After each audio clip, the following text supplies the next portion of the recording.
विमल भाई और दिनेश जी और विजय लक्ष्मी जी तीनों ही उत्तराखंड में करीबी तौर से देख रहे हैं, बातों को समझ रहे हैं और पर्यावरण पे बातचीत कर रहे हैं। दिनेश जी वहाँ पर घटना 2013 में भी उनको जो फ्लड हुआ था, क्लाउड बर्स्ट हुआ था, उससे भी अफेक्ट हुआ है और विजय लक्ष्मी को जी को भी हुआ है। तो सभी को पर्सनली और लार्जर तौर पे अफेक्ट हुआ है इस चीज़ से। अभी हम शुरुआत इस तरह से करेंगे कि विमल भाई आप जो मजदूर जिनकी लाइव्स गई हैं उनके बारे में आप उनको श्रद्धांजलि देने के लिए आप बोल रहे थे, तो आपको मैं मंच देती हूँ और फिर आप आगे ले जाइए इसको।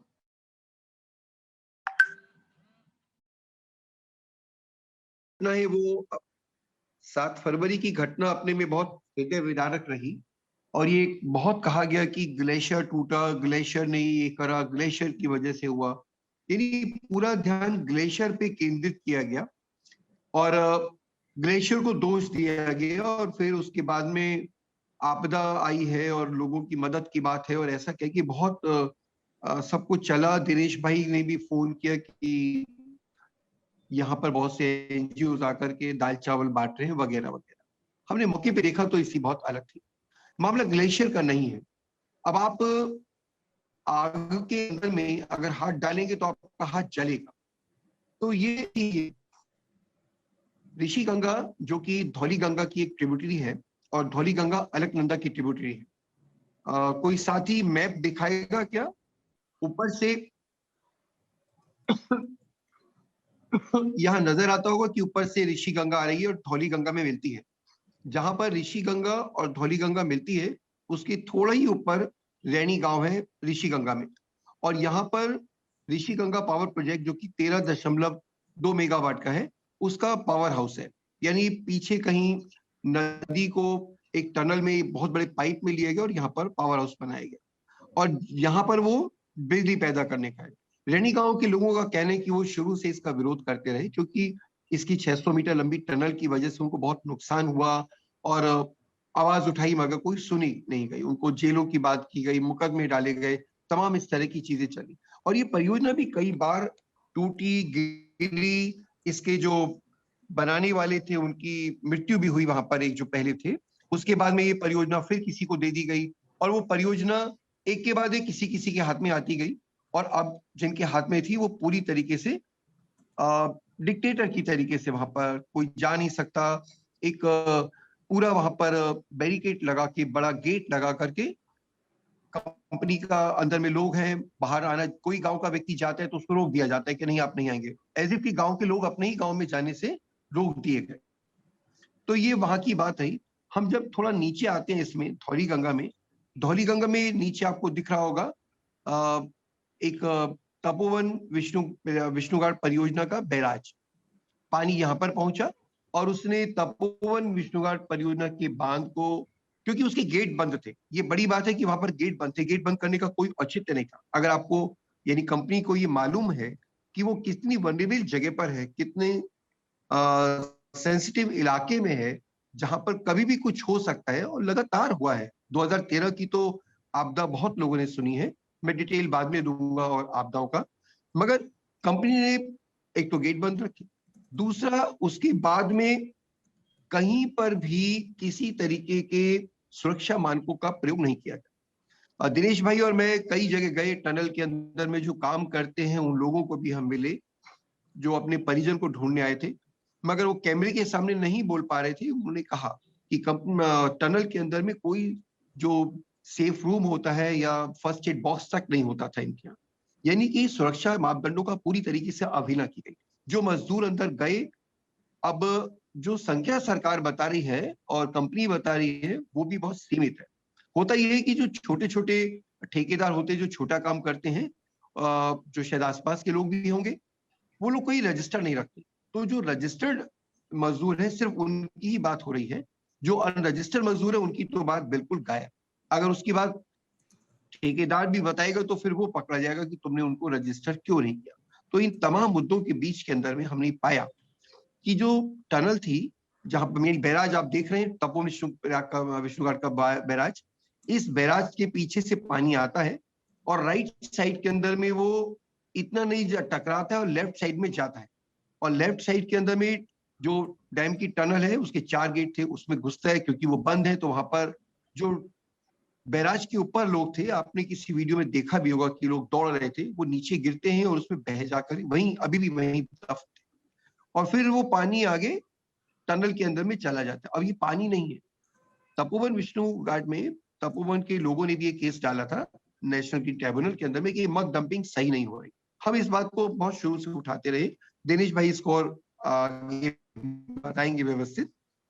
तो वो मक डंपिंग सही नहीं थी, वो मक नदी के किनारे थी, और ये जब पानी आता है तो ये सब पूरा उसी में चला जाता है। विजय लक्ष्मी बहन उस बात की गवाह है और खुद भी डूबते हुए निकल बच पाई और लोगों को बचाया 2013 की आपदा में मक से ही, वो श्रीनगर प्रोजेक्ट की बात। तो ये पूरा लस्सी की तरह पानी होकर के घुस जाता है तपोवन विष्णुघाट की उस टनल के अंदर में, और टनल बंद। और अभी भी जब हम थे वहां पर, हमको फिर अधिकारियों ने कहा, जो काम कर रहे थे, कि हमको महीने भर तक अभी कोई उम्मीद नहीं कि हम आखिरी सिरे तक पहुंच पाए, यानी कि कोई उम्मीद नहीं कि लापता, शायद लापता ही रहे। हमारी तो अभी भी एक प्रार्थना है कि कहीं वो शायद दीवार में चिपके हुए जिंदा मिल जाएं, किसी एक डोर, सांस की डोर से बचे हुए। मगर ये पूरी लापरवाही कंपनी की रही है। मैं ये बताना चाहूंगा कि विष्णु तपोवन में जो ये बैराज है, ये कई बार इसका कॉफर डैम टूट करके बह गया।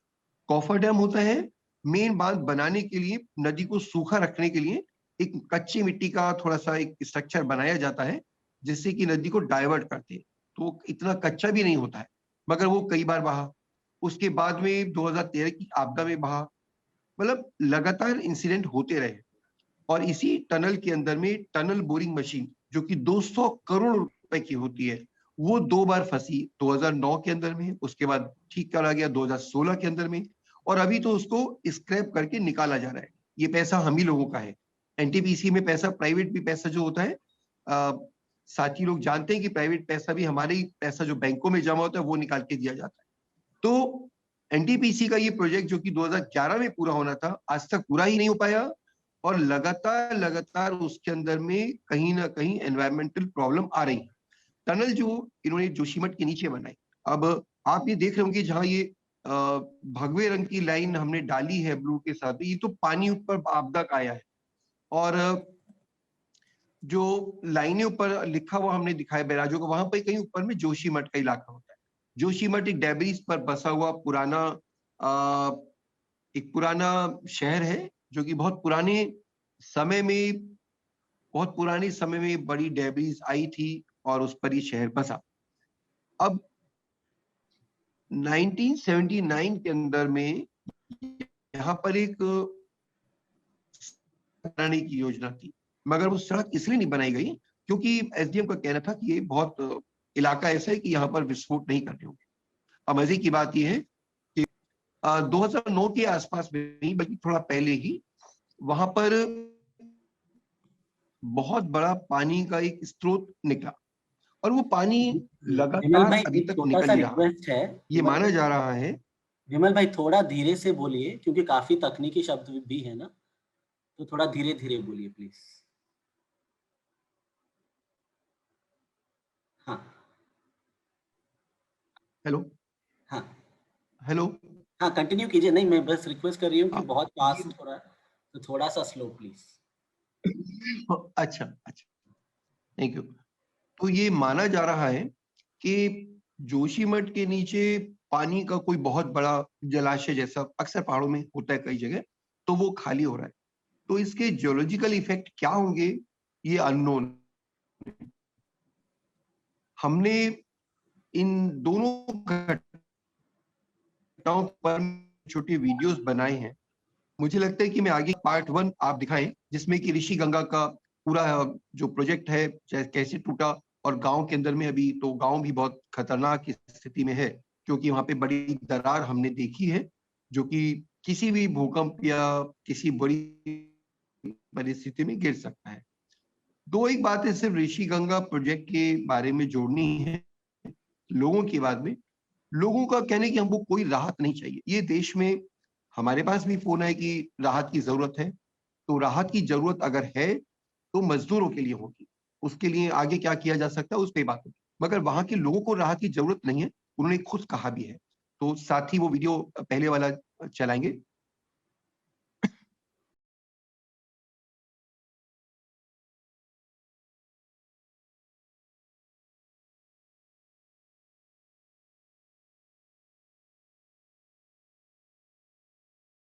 ऋषिगंगा परियोजना 7 फरवरी को स्वाहा हुई। यहाँ उसका पावर हाउस होता था। अभी एनडीआरएफ और तमाम दूसरी सुरक्षा एजेंसियाँ और अन्य लोग मौजूद हैं और कुल मिलाकर के अभी ऐसा लगता है एक बर्बादी के बाद अभी नए पुल का निर्माण चालू हो रहा है सामने, जो कि बॉर्डर रोड है और लाता और तमाम गांवों को जोड़ने वाली है। सामने रैणी गांव है, यहाँ पर पुल बह गया और अभी ये नया पुल फिर से तैयार किया जा रहा है।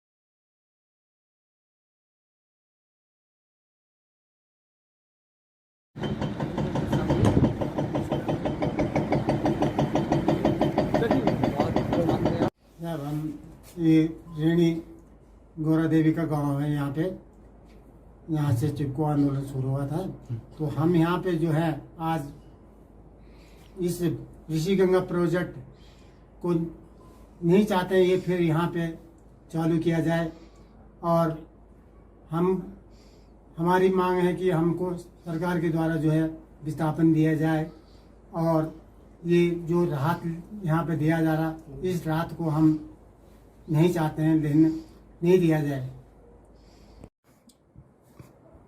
ऋषिगंगा प्रोजेक्ट चमोली जिला की जोशीमठ विकासखंड के अंतर्गत आता है, और जब प्रारंभ में जब ऋषिगंगा शुरू हुआ था तो उस समय से हमने ऋषिगंगा का हमेशा विरोध किया कि ये इस तरह के बांध नहीं बनने चाहिए, इस तरह के मतलब वो नहीं होने चाहिए करके, क्योंकि हमें ये लगा क्योंकि उस समय इनका लगभग 600 मीटर का टनल था, जो टनल बन रखा जो, तो ये टनल से हमें लगा कि ये हमें भी ब्लास्टिंग करते थे ये लोग, तो हमें खतरा था कि उस समय के ऐसा लगता था कि पूरा ये हमारी ये जमीन पूरा हिलता था उस समय।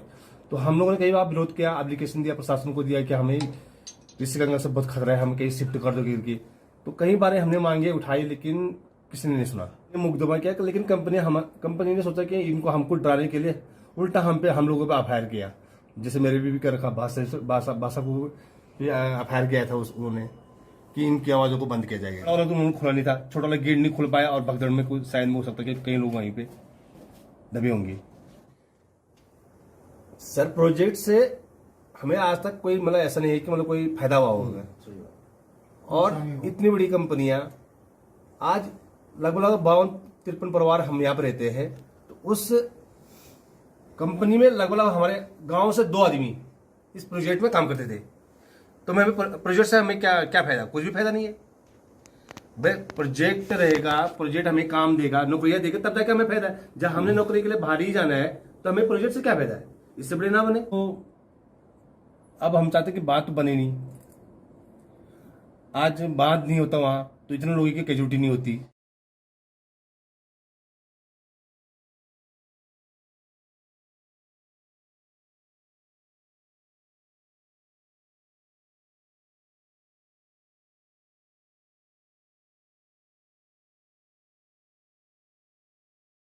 परियोजना के अंदर में जो अभी हमने वीडियो जो देखा, इससे आप लोगों को काफी चीजें समझ में आई होंगी कि ये चल क्या रहा है। किसी का कुछ इसमें अगर नहीं समझ पाए हो तो पहले बताऊं।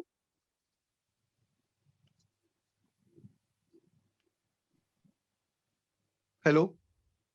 हाँ नहीं, बस आप बोलते जाइए। नहीं, अगर किसी को इस वीडियो में से संबंधित कुछ पूछना है तो मैं बताऊं या फिर मैं आगे चलूं? आप आगे करूं? चलिए, चैट आगे में चलो, आगे चलो। हाँ, किसी को अगर पूछना है तो चैट में लिखिए अभी, क्योंकि 3 वक्ता है तो समय लगेगा। तो हाँ, अभी ये तपोवन से पहले ऋषिगंगा की स्थिति हुई। अब ऋषिगंगा के अंदर में जो तल आपको दिखा होगा वो भी कई फुट ऊपर उठा हुआ है, यानी नीचे मलबा भरा हुआ है। और इसके ऊपर में भी जो रैणी गांव दिखाई दिया है, रैणी गांव में भी तल से लगभग 50 मीटर ऊपर तक पानी गया है, पानी और मलबा। तो हम नहीं कह सकते कि कितने अमाउंट में कितना क्या हो।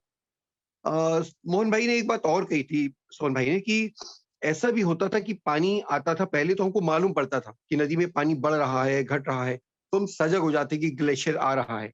मगर अभी क्योंकि कंपनी जब भी ज्यादा पानी होता तो डी टैंक यानी पावर जनरेशन के लिए पानी इकट्ठा कर लेते थे, तो इसलिए मालूम नहीं पड़ पाता था। इस बार लोगों को नहीं मालूम हो पाया कि आपदा आने का। वो तो एक वीडियो जो आप सबने देखा होगा कि जो ऊपर पहाड़ से किसी ने देखा कि पानी आ रहा है और बताया। तो ये जो लोकल विजडम है, जो स्थानीय समझ है ना, इन बांधों ने उसको भी खत्म किया है। दूसरा, नीचे जब आते हैं ऋषि गंगा से धौली गंगा, फिर धौली गंगा से धौली गंगा पर जब तपोवन बांध के पास पहुंचे, वहां पर पहले से भी हमने ये केस भी किया था, बताना जरूरी है। 2005 के अंदर में हमने केस किया था नेशनल एनवायरमेंट एपेलेट अथॉरिटी में।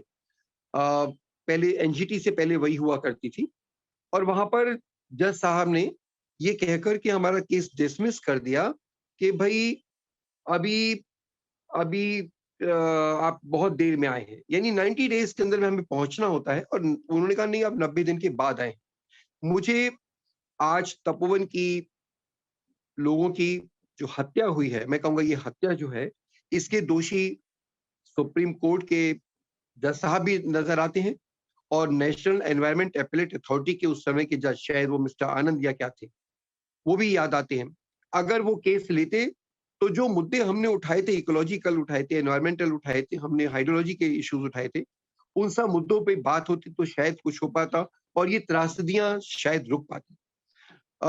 एनवायरमेंट क्लियरेंस जो होती है डैम की, उसके अंदर में बहुत अस्पष्ट यानी अनक्लियर वर्ड्स में लिखा हुआ है कि कंपनी को यानी एनटीपीसी को ऊपर एक पूरा सर्वे या समझना होगा इसको लेकर के जो भी ग्लेशियर की स्थिति है। तो अब वो ग्लेशियर के बारे में कितना हुआ कितना नहीं हुआ नहीं मालूम है, और हमें लगता है कि अगर हुआ भी है तो एनवायरमेंट मिनिस्ट्री की जिम्मेदारी होती है कि वो उसको मॉनिटर करते हैं। अफसोस की बात यह है कि हर 6 महीने बाद में मॉनिटरिंग रिपोर्ट जो होती है वो कंपनी ही अपनी ओर से लिख के दे, ऐसा एनवायरमेंट क्लियरेंस में लिखा होता है। तो यानी मैं ही गलती करूं, मैं ही अपनी रिपोर्ट दाखिल करूंगा, तो हम अपेक्षा कर सकते हैं कि एनटीपीसी ने कैसी रिपोर्टें दी होंगी। जैसा वो अभी भी कह रहे हैं कि हमने सब ठीक करा, हमारा 200 करोड़ का नुकसान हुआ है, बांध तो बनाएंगे ही। और उन्होंने एक हिंदुस्तान टाइम्स की पत्रकार गई और उन्होंने पूछा उनसे कि आपको इस आपदा के बारे में, बोले जी हमारे अर्ली वार्निंग सिस्टम है कि ऊपर से कोई हमको बताता और फिर हम यहाँ पे खबर करते, मगर पानी बहुत ज्यादा आया।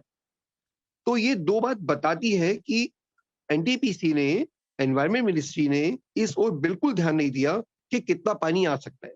और अगर उन्होंने दिया भी तो हमारी ये बात जो शुरू से हम यानी देश के पर्यावरण और हिमालय की चिंता रखने वाले लोग, अर्थशास्त्री भी जो बांधों के अर्थशास्त्र को जानते हैं, भरत झुंझुनवाला जैसे लोग भी और रवि चोपड़ा जैसे लोग भी, वो तमाम ये कहते रहे कि हम पहाड़ को नहीं समझ सकते हैं, हम नहीं जान सकते कि कब कितना पानी क्या हो। ये तो मेरे जैसा बिल्कुल अनपढ़ उजट व्यक्ति भी जानता है कि पहाड़ में कब क्या हो नहीं मालूम। तो इस परिस्थिति को अगर ये कंपनियां नहीं समझ रही तो ये दो परियोजना है। 13 मेगावाट की एक छोटी सी परियोजना जो कि मतलब 13.5 मेगावाट क्या होता है। आप 13 मेगावाट के लिए आपने पूरी ऋषि गंगा और उसका इतने सुंदर गांव को ध्वस्त कर रहे हैं, और फिर तपोवन के पास में ये जो बैराज है इसकी वजह से जो नुकसान है इसका जिम्मेदार, तो इसकी जिम्मेदार ये लघु होंगे क्योंकि आप 520 मेगावाट के लिए आप इतनी बर्बादी करने के लिए तैयार हैं। ये मामला बहुत कठिन है। मैं समझता हूँ कि एक आप वीडियो चलाएं और फिर हम उसके बाद पूरी सी बात रखते हैं।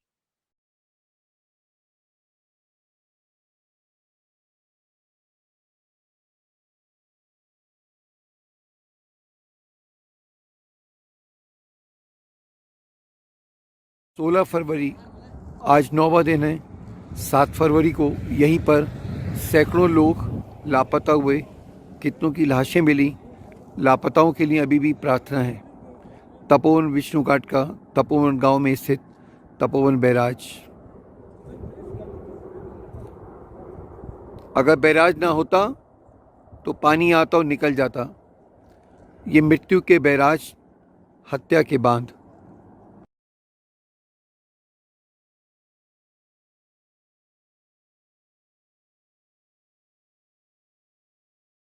सोलह फरवरी तेजी से पानी ऊपर आया होगा और फिर इस बांध के दरवाजों से टकरा करके लेफ्ट साइड में इसके नीचे इस जगह कर जहाँ पर कि ये 2 आदमी बैठे हैं, पास में जो नीचे टनल है उसमें घुसा, जो कि मेन एड्रेस टनल है। और फिर इसके बाद में डैम के बाद आगे टनल के अंदर में जो आउटलेट टनल रही होगी, डाइवर्जन टनल रही होगी, वहाँ पे पानी अंदर घुसा और इसी बैराज के ऊपर में लोग दौड़ रहे थे इधर से उधर, समझ में नहीं आया। और यहाँ नीचे जो ये दलदल जैसा है, इस क्षेत्र में ही उनकी अभी भी लाशें दफन होंगी।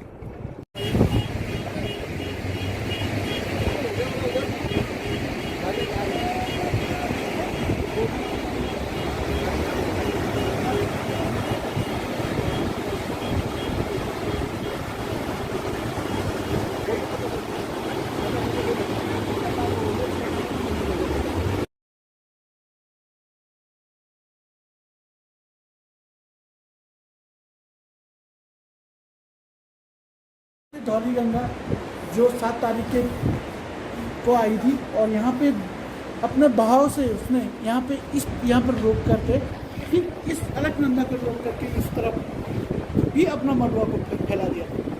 और आप देख रहे होंगे यहाँ पे ये धौली गंगा और अलकनंदा का संगम है।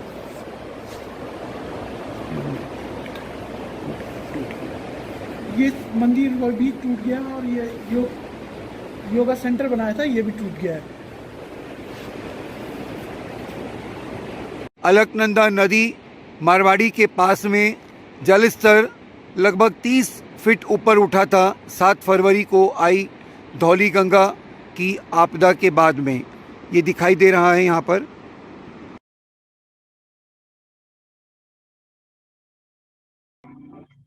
तो ये हमने कोशिश की दिखाने की कि जो विष्णु प्रयाग है, वो विष्णु प्रयाग जो मंदिर आपने देखा ध्वस्त हुआ, उसके बाद में विष्णु प्रयाग बांध का जो बैराज है वहां पर नुकसान पहुंचा।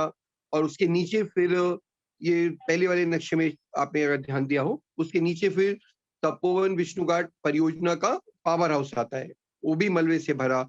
और उसके नीचे विष्णु घाट पीपल कोटी का बैराज अभी जो अंडर कंस्ट्रक्शन है वो है। तो कहना ये है कि जो बम्पर टू बम्पर डैम है, एक के बाद एक बांध, अगर एक बांध में भी कोई दिक्कत होती है तो नीचे के तमाम बांधों के ऊपर में उसका असर जाता है। बांधों की बात तो अलग कीजिए, मगर उसका असर लोगों पर जाता है, नदी पर जाता है। नदी का पूरा इकोसिस्टम, मैं ये बात खास रेखांकित करूंगा कि नदी का एक पूरा इकोसिस्टम होता है।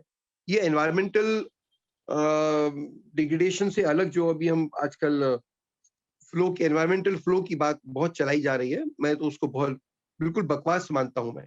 क्योंकि एनवायरमेंटल फ्लो हम तय नहीं कर सकते किसी नदी का, वो नदी अपने आप तय करती है कि उसको कहाँ जाना है, क्या है और कितना मुड़ना है। नदी का अपनी एक तरंग होती है। हम नदी को जो छेड़ते हैं और नदी पे डैम बना करके नदी में यानी कि पूरी नदी को हमने एक चैनल बना दिया है। चैनल बनाया पानी का, गंदगी का, और पहाड़ों में तो बस वो मिट्टी का। ये भी देखने में आया है कि जहां पर ये run of the river scheme होती हैं, जो आप जानते हो कि रन ऑफ द रिवर वास्तव में नदी को ऑफ कर देते हैं वो। यानी एक जगह एक बैराज बनाते हैं, डैम बनाते हैं और वहां से नदी को मोड़ देते हैं सुरंग के अंदर में, और वो सुरंग सीधी जाती है, नदी तो नीचे आती है पर वो सीधी आगे जाके कई किलोमीटर बाद में टरबाइन्स होती है, पावर हाउस होता है, वहां पे पानी निकलता है। तो ये जो बैराज और टरबाइन्स पावर हाउस के बीच का हिस्सा होता है वो लगभग सूख जाता है, और उस सूखे हुए हिस्से के अंदर में चाहे भागीरथी नदी की स्थिति हो या किसी भी नदी की स्थिति हो, हिमालय की किसी भी नदी के अंदर में, वहां पर भागीरथी और अलकनंदा की नदियों का तो मैं सीधा उदाहरण चित्रों के साथ कर सकता हूँ, मगर सब जगह के ऊपर में आ, उसको एक डंपिंग ग्राउंड बना करके रखा हुआ, डंपिंग यार्ड बना के रखा हुआ। ये नदी के साथ में बहुत बड़ा छल है। दूसरा, ये जो लोगों के ऊपर में है, लोगों से नदी छिन गई है। अभी एक साथी जरा वो मैप दिखाएंगे भागीरथी अलकनंदा वाला, अलकनंदा नदी का जो पूरा एक मैप है।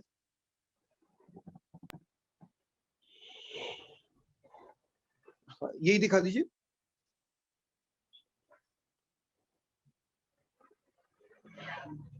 आप इसमें जो ये काले काले मार्क देख रहे हैं, नदियां तो आपको नीले रंग में दिखाई देती है और फिर काले काले जो डैशेस हैं वो सब बांधों के निशान हैं। यानी ये बांध या तो बन चुके या बनने वाले हैं या सर्वे आदि किसी सोच में है। ये लोगों के यानी सरकार की सोच में तो है ही, मगर स्थिति ये है कि अगर ये बांध सभी हो जाते हैं तो नदी कहाँ रहेगी? नदी के बचने की कोई संभावना नहीं। या तो नदी सुरंगों में होगी, और या नदी एक मतलब नदी का ये कि सुरंग से वो बाहर निकलती है जलाशय में, और वो जलाशय से फिर वापस दूसरे बांध के लिए अलग सुरंग में चली जाती है। तो ये जो पूरा नदी को अपनी तरह से इस्तेमाल करने का तरीका है, नदी के साथ में ये भारत जैसे देश में एक तरफ हम नदियों की पूजा करते हैं, ये बहुत पुराना तर्क है जिसको मैं दोहरा रहा हूँ कि नदियों की एक तरफ पूजा करते हैं, माँ गंगा गंगा कहते हैं और गंदगी नहीं डालो, उसमें नहाओ मत, साबुन मत डालो, ऐसे नाटक भी करते हैं, पूजाएं भी करते हैं, और दूसरी तरफ में गंगा के पूरे इकोलॉजिकल सिस्टम को खत्म करते हैं, यानी उसकी रेवरेंट कल्चर को समाप्त कर रहे हैं। और ये इसके दोषी सरकारी तो है ही, इसके दोषी सरकारी तो है ही, मगर इसमें ये भी बात है कि स्थानीय लोगों से नदी छिन जाती है, क्योंकि जहां पर भी बांध होता है वहां पर फिर लोगों को नदी के पास जाने में बड़ा खतरा होता है। ऋषि गंगा के लोगों ने भी बताया कि कोई सायरन सिस्टम भी नहीं होता था। हम नदी किनारे जाते थे, कपड़ा धोने तो जाते थे थोड़े पानी में, अचानक पानी आ गया तो ये समस्या रही। ऐसी स्थिति तमाम जगह है। दिनेश भाई बैठे बोलेंगे, लामबगड़ गांव के नीचे उनका गांव है पांडुकेश्वर, तो कोई भी कार्य के लिए नदी अगर पानी चाहिए होता तो डैम कंपनी को बोलो कि भाई पानी छोड़ो तब पानी आए। तो ये लोगों से नदी छीनने की बात हुई है। और जो एक तर्क ये बहुत आता है कि भाई हमको बिजली कैसे मिलेगी, बिजली होगी। एक तरफ सरकारें जब ये कहती हैं कि हमको सेंट्रल इलेक्ट्रिसिटी अथॉरिटी की रिपोर्ट है जिसको पीयूष गोयल जी ने 2016 में कहा था कि अगले 10 वर्षों तक हमारे को नए प्रोजेक्ट्स की जरूरत नहीं है क्योंकि वी हैव इनफ पावर। और मध्य प्रदेश में तो फोन कर करके पावर कंपनीज को मना किया जाता है कि आप बिजली पैदा मत कीजिए, पैसा तो उनको दे ही दिया जाता है। तो नॉर्दर्न ग्रिड में ही तो उत्तराखंड की बिजली जाती है। तो आप उत्तराखंड के अंदर में इतनी बांध परियोजनाएं लाकर के पूरे इकोलॉजिकल सिस्टम को खत्म करना, एनवायरमेंट को खत्म करना और लोगों के अभी हक छीनना। एक इसमें ये भी बात आती है कि लोगों की ओर से भी हम अगर लोगों के बीच जाते हैं तो हमें सुनने को मिलता है आप विकास विरोधी हैं, बांध आएगा तो विकास आएगा, क्योंकि लोगों के दिमागों में ठोक ठोक के भर दिया गया है कि बांध से विकास होगा। उसके कारण भी है। पंचेश्वर बांध की पब्लिक हियरिंग थी 2017 में अगस्त के अंदर में, और वहां पर लोग अल्मोड़ा में एक एमएलए साहब बोल रहे थे कि भाई पंचेश्वर बांध आएगा तो बहुत बड़ी बात है, क्योंकि 70 साल हो गए देश को आजाद हुए हुए और अभी तक हमारे गांव में सड़क नहीं है, अस्पताल नहीं है। अब हमको बोलने का तो मौका नहीं था क्योंकि वहां पर मुस्टंडे बैठे थे कि पकड़ के घिरा देंगे। मगर ये बात तो है कि साहब अगर लोगों को सड़क, लोगों को स्वास्थ्य सुविधा, अन्य सुविधाएं नहीं मिली तो इसमें लोगों का कसूर नहीं है, ये तो आपकी सभी सरकारों का कसूर है कि लोगों तक ये चीजें क्यों नहीं पहुंची।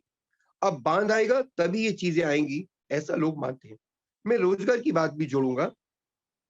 ऋषिगंगा के साथी ने अभी बोला ही, टिहरी बांध के अंदर में सरकार ने एफिडेविट में भी बताया था कि 600 कुछ रोजगार मात्र मिले थे परमानेंट। आप ये कह सकते हैं कि लोगों को दूसरे रोजगार, छोटे छोटे रोजगार मिलते रहे, मगर परमानेंट रोजगार नहीं मिला। और परमानेंट रोजगार के जो दूसरे ऑप्शंस थे, लोगों ने बांध में रोजगार मिलेगा ऐसा करके वो भी छूटते गए। तो एक समय जो लोगों को रोजगार की जो बात होती है वो भी जाती है। हाँ, इतना जरूर होता है कि गाड़ियां लगा दी जाती हैं। ये देखिए एक तरीका कितना है। आपको बोलेरो मिलेगी, एनएचपीसी के प्रोजेक्ट में बोलेरो का ज्यादा प्रचलन है। वो बोलेरो मिलेगी, आप उसका कर्जा आपको मिलेगा, आप किस्त भरते रहिए और आप गाड़ी चलाते रहिए, यानी कि और गाड़ी भी डैम वाले अपने यहाँ लगा लेंगे। तो मैंने अगर गाड़ी लगाई तो मैं हो गया कि अच्छा भाई बांध चलता रहेगा तो मेरी गाड़ी चलती रहेगी। इसी तरह से एक एक काम बांध के साथ जोड़े जाते हैं।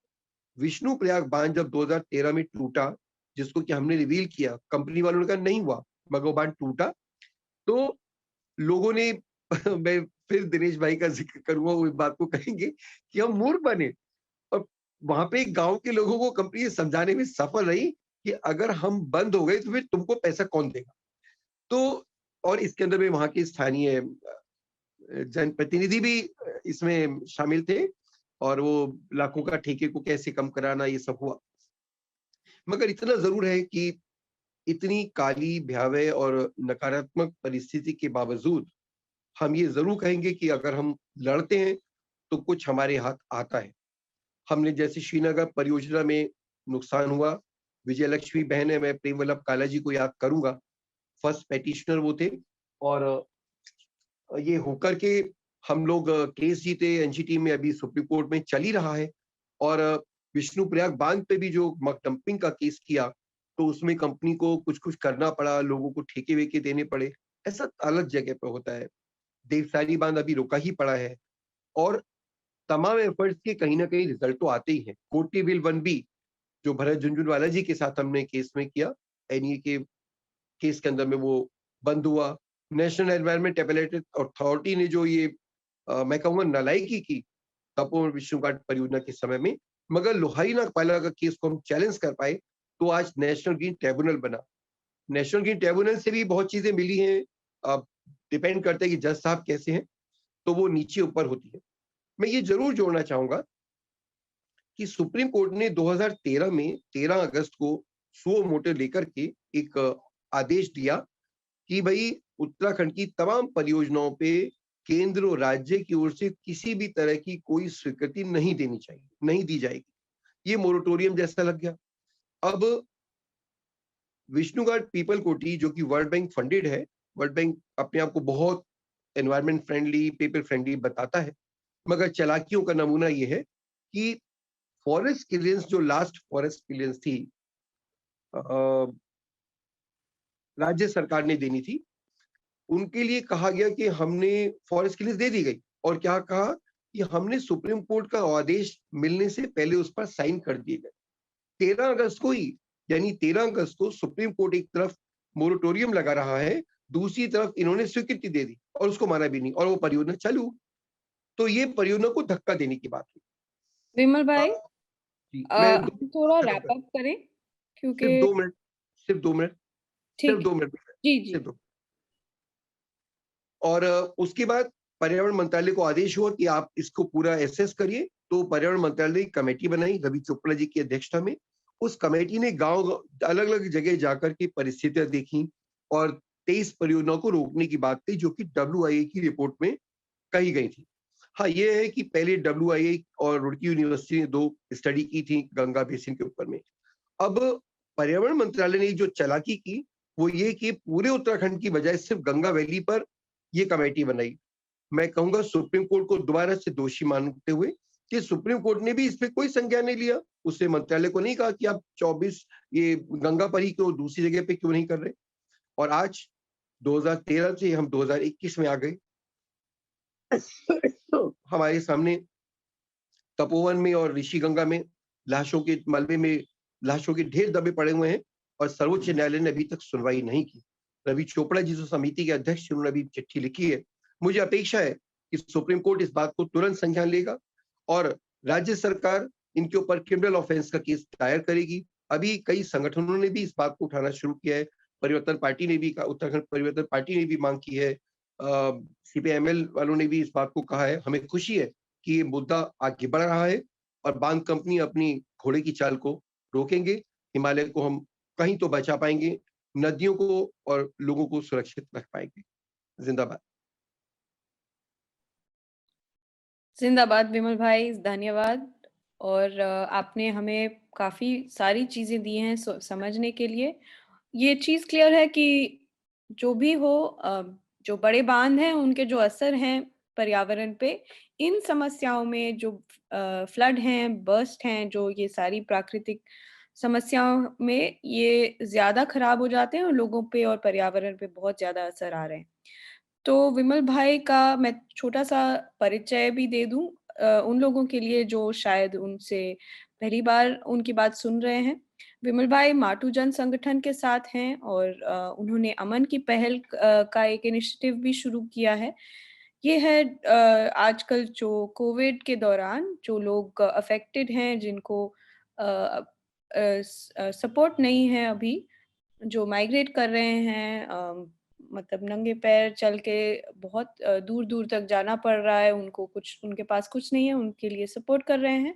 और डैम्स और एनवायरनमेंट पे जो माटू जन संगठन है, वो काफ़ी सालों से, बहुत सालों से काम करता आ रहा है। विमल भाई ऑलमोस्ट सारे मूवमेंट्स में पार्ट लेते हैं और रहे हैं और बहुत डिटेल तरह से सब चीज़ को देख रहे हैं। अभी मैं रिक्वेस्ट करूँगी विजय लक्ष्मी जी को, जो लॉयर हैं और संघर्ष समिति के साथ हैं श्रीनगर एरिया में, उत्तराखंड में। उनसे पूछूँगी कि आप प्लीज़ हमें थोड़ा संदर्भ दीजिए, बताइए कि आपके एरिया में और आपके मूवमेंट में क्या-क्या इश्यूज़ आए हैं इस 7 फरवरी की घटना की वजह से, और बाकी भी जो भी आप ऐड करना चाहें। Thank you. जी, धन्यवाद तारिणी। सभी से पहले तो सबको प्रणाम करती हूँ देवभूमि श्रीनगर से। और आपने देखा कि भाई जी ने पूरी डिटेल में इन बांधों को लेके बात कह दी है और मेन चीज़ यही है कि इन बांधों का हम पे अच्छा असर तो नहीं दिख रहा, बुरा ज़्यादा दिख रहा है। 2013 में जब बाढ़ आई थी, तो तब मैं आपको हकीकत बताऊँ तो मुझे भी तब समझ में आया कि वाक़ई में ये चीज़ें कितना नुकसानदेह साबित हो सकती हैं। हमें इनके लिए आवाज़ उठानी चाहिए। जब मैं LLB की स्टूडेंट थी, टिहरी टाउन में, ओल्ड टिहरी में हमारा कॉलेज था और TSDC की जो टिहरी डैम है, वो अंडर प्रोग्रेस था। उस दौरान जब हम देखते थे कॉलेज आते-जाते कि बहुत धूल, मिट्टी और लोग बातें करते थे, तब कुछ-कुछ इन चीज़ों के बारे में हमने जानना शुरू किया कि ये डैम बन रहे हैं। तो क्योंकि हमारे दिमाग में तो मैं एज़ अ स्टूडेंट यही चीज़ें रहती थी कि इलेक्ट्रिसिटी के लिए है, सिंचाई के लिए है और इलेक्ट्रिसिटी प्रोड्यूस होगी तो हमारा उत्तराखंड स्टेट जहाँ बहुत सारे उद्योग धंधे नहीं हैं, इलेक्ट्रिसिटी बेच के हमारी गवर्नमेंट पैसा अर्न करेगी और यहाँ की इकोनॉमी डेवलप होगी। बट एक चीज़ भी बहुत ज़्यादा मायने रखती है कि इसका स्वास्थ्य पे कितना असर है, पर्यावरण पे कितना असर है और सबसे बड़ी बात जो रिमोटनेस ऑफ डैमेजेस हम कह सकते हैं बांधों के, वो हम बिल्कुल डिफाइन नहीं कर सकते हैं, ये मैं बिल्कुल मानती हूँ। टिहरी डैम की जहाँ तक बात है, वो अब तो वर्क कर रहा है, जो भी है, ईश्वर ना करे कभी ऐसा दिन देखने को आए, बट कांट से एनीथिंग। और क्योंकि वहाँ पे मैं उस दौरान सुनती थी, तब हार्डली हार्डली आई वाज मैं 20 या 19 बरस की रही होंगी, तो या 21 बरस की। तो क्या कहते हैं, जैसे हमारे बहुत सारे कॉलेज में स्टूडेंट्स थे, हमारे फ्रेंड्स थे, तो वो कहते थे कि अभी पहले हमारी फैमिली में किसी को लंग्स इश्यू नहीं थे, अब जाके डेवलप हो गए हैं। तो फिर वो सब भी कहते थे कि देखो ये इन चीज़ों से जो इतना डस्ट होता है, इतना पॉल्यूशन होता है, पहाड़ में इस तरह का एनवायरनमेंट, जिस पहाड़ के एनवायरनमेंट को बहुत हेल्दी माना जाता था कभी, क्योंकि हमने अक्सर जब बचपन में मूवीज़ देखते थे, तो डॉक्टर्स को हम पेशेंट को ये सलाह देते हुए सुनते थे कि आप इनके स्वास्थ्य लाभ के लिए इनको हिल्स पे ले जाएँ। ये डॉक्टर्स का मानना होता था, बट आज की डेट में वो चीज़ मुझे लगता है कि डॉक्टर कम ही रिकमेंड करते होंगे कि आप हिल्स पे इनको लेके जाओ, क्योंकि हिल्स में भी बहुत पॉल्यूशन हो गया है। तो लंग्स इश्यू वहाँ पे ज़्यादा डेवलप हो गए थे। को टाइप या कुछ और इश्यूज, तो ऐसे फिर ये उस ड्यूरेशन में जब थोड़ा बहुत ये चीजें समझनी शुरू हुई, और फिर थोड़ा इन चीजों को लेके थोड़ा आगे बढ़े, बट 2013 में मैं यहाँ पे म्यूनिसिपैलिटी में पार्षद के तौर पे थी, और मुझे इलेक्ट हुए 1 महीना ही हुआ था। तो उस वक्त भी जब जीबीके का डैम बन रहा था, और बन रहा था यानी कि वो इस कंडीशन में था कि वो तारीख उन्होंने अपने टरबाइन को चालू करने के लिए चुनी, कि उनका एक टरबाइन वहां काम करना शुरू कर दे।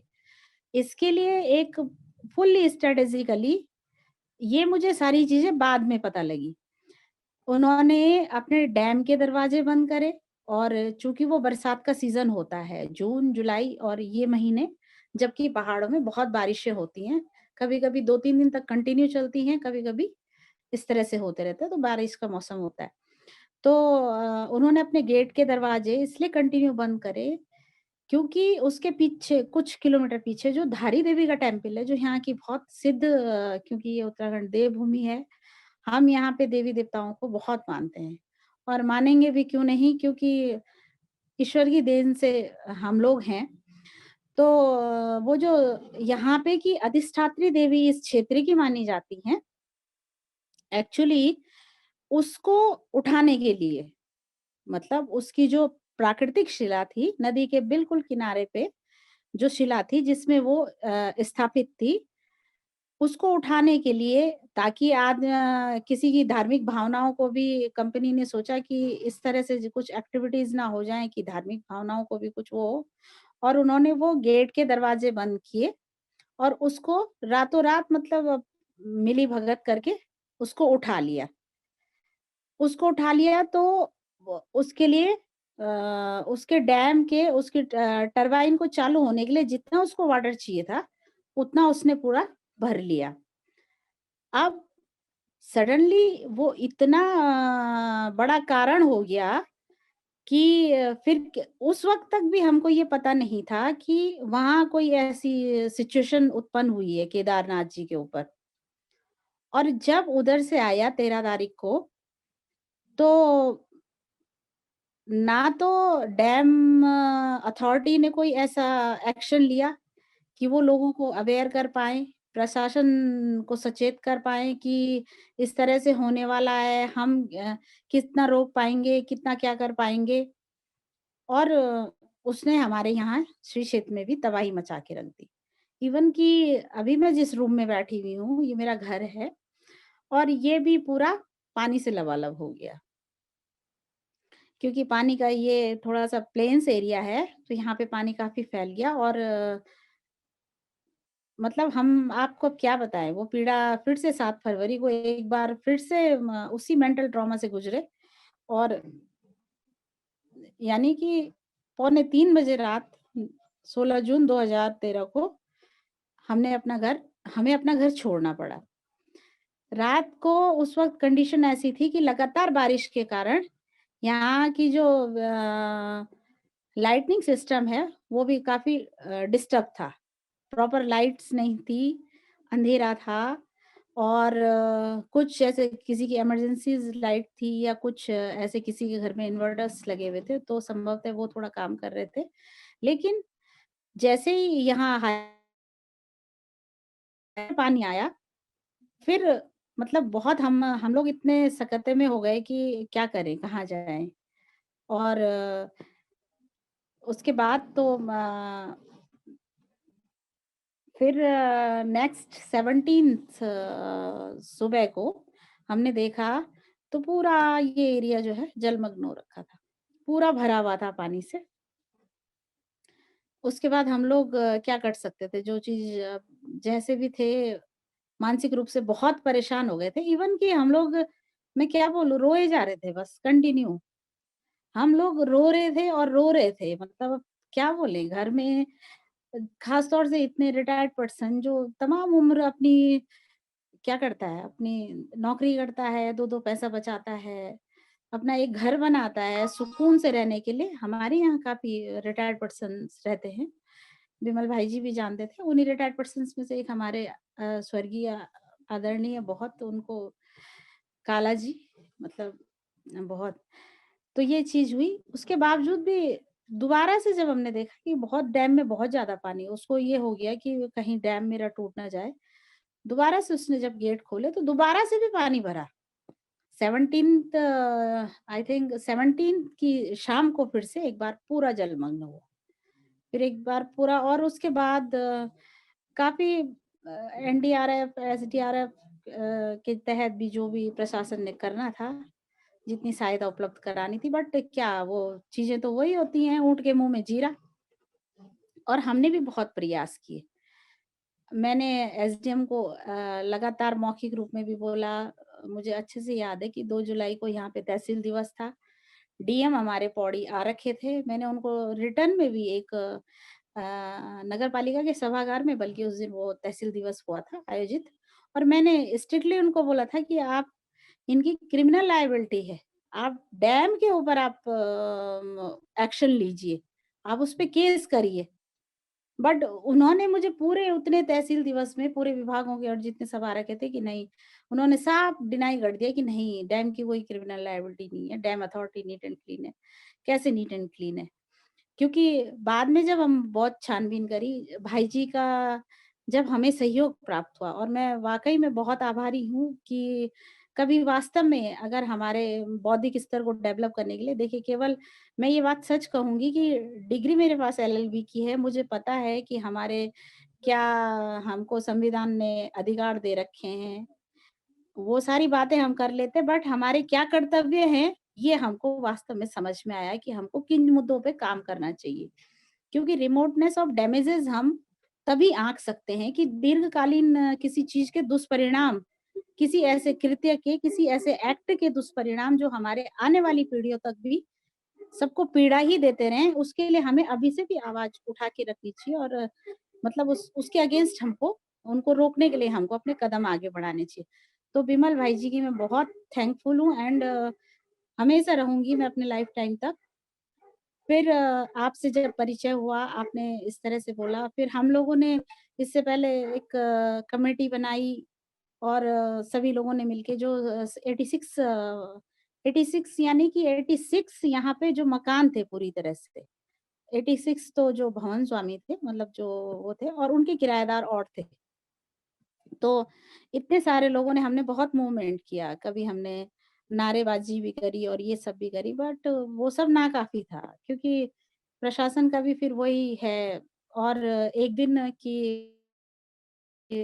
तो हमारे कोई जो इधर के वर्क करते होंगे उसमें, जीवी के कंपनी में, जो जिसका श्रीनगर डैम जिसने बनाया है, तो उनके जो सीईओ थे यहाँ पे, प्रसन्ना रेड्डी, उनको भी लेके आए थे। पूरा एरिया भी उसको दिखाया था कि देखो इतने डैमेजेस हैं, आप इनको कैसे कवर करोगे, बताओ। देखे आए, देखे चले गए, दैट्स ऑल। वो कहते हैं कि आप थर्ड पार्टी इंश्योरेंस के जरिए हमारे पास आइए, हम उसके लिए केस डालेंगे और फिर हमको जो मिलेगा उसमें से आपको देंगे। माने कि आप इतना अर्न कर रहे हो और सबके लिए ज़ीरो है, आपकी भावनाएँ ज़ीरो हैं एकदम। तो फिर चलिए जो भी है डैमेजेस के लिए जो भी चीज़ें हैं, लेकिन जब भाई जी आए तो भाई जी एक उसमें पिटिशनर हैं हमारे जो मुकदमे में, और इनके ही अद्भुत सहयोग से, इवन कि मैं आपको बताऊं कि हम में से केवल प्रेम वल्लभ काला जी जो हमारे पिटिशनर थे, क्योंकि सब लोग बहुत डिस्टर्ब थे, बहुत डिस्टर्ब, यानी कि जब बरसों से आदमी इतने सारे काम करता है, अपनी गृहस्थी जमाता है, अपना एक कमरा बनाता है, एक आशियाना बनाता है, और वो सब जब डैमेज हो जाता है तो आदमी को वो इतना वो चीज होता है कि मतलब आप अच्छे से अच्छे आदमी को भी आप ये नहीं कह पाओगे कि वो 2 दिन में उस पीड़ा से उभरे, कि 2 बरस में उभरे, कि 20 बरस में उभरे, कभी आप नहीं कह सकते उस चीज को, क्योंकि वो उसके मेंटल लेवल पर डिपेंड करता है। तो इस मामले में भाई जी ने हमें बहुत मेंटली स्ट्रांग बनाया, और जो स्वर्गीय काला जी हमारे आदरणीय, वो बेचारे अब इसको हम अपना एक खुशकिस्मती कहेंगे कि वो उसी कुछ समय पहले, उससे पहले ही रिटायर आए थे, क्योंकि वो भी संभवतः कहीं नौकरी कर रहे होते तो फिर चीजें फिर मैं कह नहीं सकती। तो वो जो हैं उन्होंने पिटिशनर के तौर पे ये बहुत सारी चीजें की। भाई जी तो लगातार इस मामले में हमारे लिए, मतलब वो उतनी ही पीड़ा महसूस करते हैं, मैं समझती हूँ अपने लिए भी इंडिविजुअली। अभी मुझे थोड़ा सा इमोशनली भी हो रहा है उनके लिए, कि एक पिता जितना स्नेह अपने बच्चों से करता है, वो उतना ही स्नेह उनका हमसे रहता है। तो अब ये है कि अभी देखिए, मैं अब उस सिचुएशन पे आती हूँ। ये चीज तो हो गई, हम एनजीटी चले गए, एनजीटी ने हमारे फेवर में भी कर दिया। मैं अपने वकील साहब का भी बहुत थैंकफुल हूँ, और लगभग लगभग 9.5 करोड़ का, 9 करोड़ समथिंग लाख का मुआवजा जो है उन्होंने, और ये एक नजीर बना है ये मुकदमा, भाई जी की मेहनत से एक नजीर बना है, जब पहली बार एनजीटी ने इस मुकदमे के अंदर कॉम्पनसेशन की कोई बात की है, कि हाँ बिल्कुल आपको कॉम्पनसेशन देना चाहिए।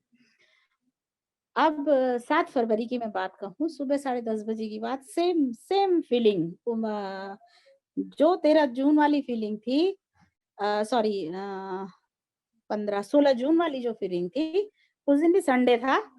और मैं आपको एक बहुत पर्सनली चीज बता रही हूँ, संडे था, टाइम हमें भी कम मिलता है, एज ए पार्षद भी कम मिलता था घर को टाइम देना, तो हमारे बच्चों ने डिसाइड किया हुआ था कि आज थोड़ा आउटिंग के लिए जाना है। वो तो बारिश हो गई तो हम आउटिंग के लिए नहीं गए, लेकिन उसके बाद ये सच है कि हम कुछ महीनों के लिए अपने घर से ही आउट हो गए, क्योंकि हमारे घर बाढ़ में पूरे खत्म हो गए, तो उस तरह से चीजें हो गई। अब 7 तारीख को भी सेम चीज ये आई। इस बार केवल प्रकृति का साथ इतना रहा कि ये बरसात का सीजन नहीं था, और बरसात का सीजन नहीं था, और चारों तरफ से जो गंगा की सहायक नदियां हैं, जो उनका जल स्तर है कम है, क्योंकि बारिश नहीं है, गर्मियां नहीं है, ग्लेशियर्स नहीं पिघल रहे हैं, तो उनका जल स्तर कम है, तो नदी का जल स्तर थोड़ा कम था। और बट एक मेंटल ट्रॉमा से हम लगातार रात, यानी कि अगले दिन सुबह तक गुजरते रहे, क्योंकि फिर से हमको ये वहां से किसी ने ये सूचना दी कि रात को भी फिर इसका ऋषिगंगा का पानी बढ़ा, तो ये चीज हो गई। लेकिन मेरे दिमाग में एक बात आई उस वक्त कि ईश्वर न करे, अगर हमने प्रकृति के साथ ये छेड़छाड़ बंद नहीं करी, और इस तरह के विनाशकारी जो हम विकास को बढ़ावा दे रहे हैं, जो हम, क्योंकि ये हमारी नीड्स वाली बात है, हम मीन्स की इंक्लूडिंग, मतलब केवल मैं नहीं, मेरे जैसे जितना हम जो लोग इलेक्ट्रिसिटी कंज्यूम करते हैं, ये वो करते हैं, तो हम भी कहीं ना कहीं मौन रहते हैं जब ये प्रोजेक्ट्स काम करते हैं। तो कुछ एक दो चार लोग जिनकी समझ में आता है कि वाकई में ये बाद में कितने घातक होने वाले हैं, ये पर्यावरण को कितना नुकसान पहुंचा रहे हैं, और जब पब्लिक खुल के उनके सपोर्ट में नहीं आती है, उस वक्त वो कहती है कि नहीं ये विकास के दोषी हैं, इनको विकास से मतलब नहीं, इनको हमारा डेवलपमेंट नहीं चाहिए, ये तो बाहर के हैं, ये तो अलाने हैं, फलाने हैं, तमाम तरह की बातें होती हैं। तो मैं ये सोच, उस वक्त मैंने ये विचारा, इस बार मेरे दिमाग में बहुत दिनों तक वो चलता रहा कि रुद्रप्रयाग संगम है, रुद्रप्रयाग संगम है, अभी जो ये धौली गंगा, ऋषि गंगा का संगम होता है विष्णुप्रयाग में, फिर ये आके आती है कर्णप्रयाग आती है, कर्णप्रयाग में भी एक संगम होता है उससे पिंडर से। और जब ये आगे आती है अलकनंदा भी, ये सारी आगे बढ़ के आती है और वहां पे मंदाकिनी और नंदाकिनी का भी रुद्रप्रयाग वो केदारनाथ वाली रीच से इनका संगम होता है।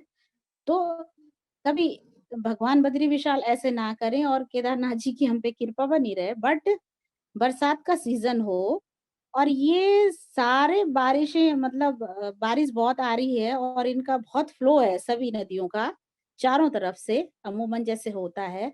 और ऐसे ही कहीं जैसे क्योंकि उस बार तो एक ही जगह वो हुआ था केदारनाथ जी के ऊपर ही हुआ था चौराबाड़ी ताल में। और दोनों जगह ये सिचुएशन हो गई तो श्रीनगर डैम, क्योंकि अब हम तो इस डैम के मुंह पे बैठे हुए हैं, सीधी सी बात है। हमने उस समय भी सरकार को बोला था कि अभी कोई भरोसा नहीं है, कोई भरोसा नहीं, आप हमको अगले साल की गारंटी दे दो कि नहीं ये सब होगा। उन्होंने बोला कि सुरक्षा दीवार बना दी, ठीक है बना दी, कितनी सहन करेगी क्या कह सकते हैं। अब तो उसका भी कोई भरोसा दिख नहीं रहा, जब तपोवन डैम का पूरा निकल गया बैराज। तो फिर कभी ये चीज आई तो ये मतलब किस तरह से होगा, ये तो ईश्वर ना करे ऐसा हो, बट होगा तो बहुत भयावह होगा। और भयावह होगा तो ठीक है हमने भुगत लिया, तो क्या आने वाली हमारी पीढ़ियां भी भुगतती रहेंगी? मेरा कहना ठीक है, इलेक्ट्रिसिटी हमको चाहिए, विकास हमको चाहिए, पर क्या इसके लिए डैम बहुत जरूरी है? डैम के इतर भी जो दूसरी चीजें हैं, आज सूर्य के प्रकाश को लेके जो इलेक्ट्रिसिटी प्रोड्यूस की जा सकती है उस पे भी काम किया जा सकता है, वो सेफ रहेगा। और मुझे लगता है कि सरकारों को इस पे सोचना चाहिए, लोगों को अवेयर रहना चाहिए, क्योंकि हमारे पर्यावरण से लेके हमारी पूरी एक नुकसान हो जाता है। एक संस्कृति जो एक युग से डेवलप होती है, धीरे-धीरे डेवलप टिहरी में एक पूरी संस्कृति डेवलप हुई थी, क्योंकि कई वर्षों तक वहाँ राजा ने शासन किया, अच्छे से शासन चलाया, ये सब किया, तो आज केवल वो म्यूज़ियम में ज़िंदा है, म्यूज़ियम में दिखता है। टिहरी डैम के इतने सब सीखने के बावजूद भी अगर हम ये बड़े-बड़े डैमों के विरोध में अगर नहीं आते हैं, तो आने वाले भविष्य में हम कह नहीं सकते, क्योंकि इस पे तो कोई हम क्या बात करें, साइंटिफिकली बहुत रिसर्च हो चुका है कि हिमालयन रिज जो ये बेल्ट है पूरी, बिल्कुल नहीं है, अभी डेवलपिंग एज में है। और इसमें कुछ ना कुछ चलते रहता है, मतलब जैसे कि अभी भाई जी भी कह रहे थे कि इसमें आप कभी भी नहीं कह सकते, अगर आज मौसम विभाग ने भविष्यवाणी कर दी कि कल दोपहर 2 बजे बारिश आ जाएगी, तो आप ये नहीं कह सकते कि रात के 2 बजे ना आए। कुछ भी, किसी भी समय यहाँ मौसम में इतनी तेजी से परिवर्तन होता है। इतना सेंसिटिव है पूरा उत्तराखंड, या मैं कहूँ ये हिमालयन जो ज़ोन है पूरे, जो इससे लगे हुए हैं, हिमाचल प्रदेश है या जो भी है, इससे लगे हुए जितने भी पहाड़ी राज्य हैं, ये बहुत सेंसिटिव हैं। और इस तरह की बड़ी जो परियोजनाएँ यहाँ पे चल रही हैं, ये बहुत घातक हैं।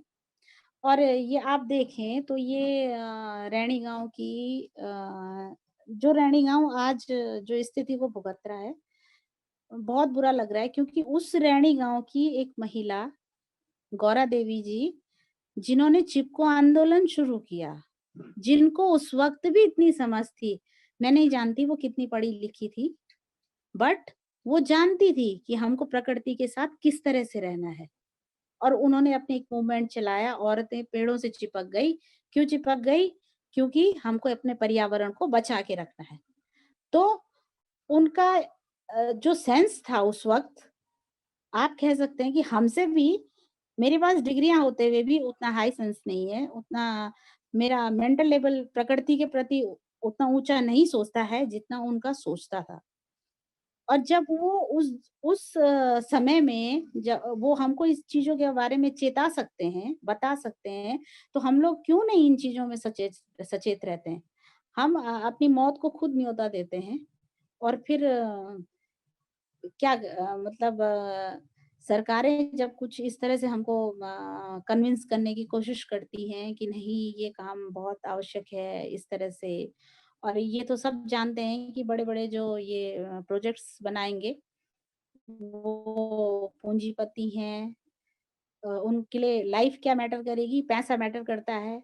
तो जिसके लिए पैसा मैटर करता है वो उसके अकॉर्डिंग वर्क करेगा। जैसे जीवीके डैम के मामले में उसके लिए उसने टोटली मानकों के विरुद्ध काम किया। उसके लिए जो जो एरियाज पॉइंट किए गए थे कि यहाँ आप जब डैम की मक निकालोगे, यहाँ आप उसको डंप करोगे। लेकिन उसने वो सब नहीं किया। उसने अपने पावर हाउस से आगे वो सारा नदियों के किनारे वो सारी मिट्टी वो वहां पे डंप करी, और सारी मिट्टी डंप करी। वो भी एक बहुत बड़ा कारण, माने वही एक कारण रहा कि वो जो उस समय फ्लो आया उसके साथ वो घुली, और वो उसने जो है गंगा का स्तर ऊंचा किया, और वो सारी वो ही हमारे घरों में घुसी। उसको जब टेस्टिंग के लिए भी भाई जी और भी जो आए थे वो लोग लेके गए, तो उसमें ये बिल्कुल सिद्ध हुआ कि ये डैम से निकली हुई ही मक है। तो इस तरह से मानकों के विरुद्ध इतना डैम पर्यावरण के लिए उसको ग्रीनरीज के लिए और बहुत सारे, उसके बाद सभासद के तौर पे भी जब नगर पालिका के बोर्ड में हमने कई बार ये चीजें उठाई कि हम उनको बोलें कि कम से कम हमें तो बिजली प्रोवाइड कराएं हमारे शहर को। जिस शहर को आपने अपने यहाँ बैठा रखा है, हमें भी उनके थ्रू क्यों दी जाए? हमें डायरेक्ट क्यों नहीं आप बिजली सप्लाई कर सकते, और क्यों नहीं फ्री दे सकते? क्योंकि हमने तो क्या कहते हैं, अपने हाथ काट के एक तरीके से आपको दिए हैं कि नहीं आप जो है हमारे सर पे डैम बना दीजिए, एक बम रख दीजिए, और फिर आप सुकून से रहिए, वही वाली बात है। तो ये सारी चीजें करते हुए फिर मैं अब तो बिल्कुल ये है कि मतलब हम लोग वाकई में यहाँ पे कुछ भी कंस्ट्रक्शन करने से पहले हमारे दिमाग में एक बार ये जरूर आता है कि क्या ये सेफ है, क्योंकि ये बिल्कुल श्योर दिखता है। मतलब यहाँ पे दिखता है कि हम बिल्कुल सेफ नहीं है, और कभी भी अगर ऐसी कुछ चीजें होती हैं तो हमने इवन की पुनर्वास की मांग सरकार से करी है यहाँ पे। उस वक्त जितने भी हमने लेटर्स उनको दिए कि हमारा यहाँ पे से जब ये इतना सेंसिटिव एरिया है, आपदा क्षेत्र आपने इसको घोषित कर दिया है, यहाँ पे निर्माण हम नहीं कर सकते हैं, तो आप हमको यहाँ से शिफ्ट कीजिए, हमें कहीं और अपना आशियाना बनाने के लिए जगह दीजिए। सरकार ने उस पर कोई काम नहीं किया, और हमारी लड़ाई अभी जारी है मुआवजे को लेके। भाई जी उसको प्रॉपर वॉच करते ही रहते हैं। अभी सुप्रीम कोर्ट में वो मुकदमा चल रहा है। तो बिल्कुल नहीं, मैं इस चीज के तो बिल्कुल अगेंस्ट हूँ कि हमको अपने जीवन की कीमत पे विकास नहीं चाहिए। जीवन की कीमत पे विकास कतई स्वीकार नहीं है, और ये पर्यावरणीय जो छेड़छाड़ हो रही है इन प्रोजेक्ट्स के माध्यम से, ये बहुत घातक है। ये पीढ़ियों तक मतलब एक तरह से विनाशकारी साबित होने वाली है।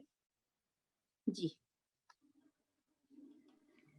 धन्यवाद विजय लक्ष्मी जी, जिंदाबाद, आपके जिंदाबाद। अनुभव को शेयर करने के लिए, और इतनी सारी बातें जो हमें समझाने के लिए, जो हम आई थिंक और किसी तरह से नहीं सुन पाते, समझ पाते। तो ये बहुत इम्पोर्टेंट बातें हैं, और मैं चाहूंगी कि आप और भी बताते रहें और हमसे संपर्क में रहते रहें, और ये सारी बातें इनको उठाते रहें, क्योंकि क्या है कि जो बांध है उसको एक तरह से सिर्फ एब्स्ट्रैक्ट डेवलपमेंट के आइडिया में रखा जाता है, ऊपरी तौर पे जैसे एब्स्ट्रैक्ट आइडिया है डेवलपमेंट का, लेकिन उसकी जो रियलिटी है वो आप और दिनेश जी जी रहे हैं और देख रहे हैं, और आपके साथ भी जो सारे इतने सारे लोग हैं, और इसकी रियलिटी जो आज बन गई है कि आप जो फेस कर रहे हैं, इस ऐसा तो नहीं होना चाहिए, मतलब ये और क्या कह सकते हैं।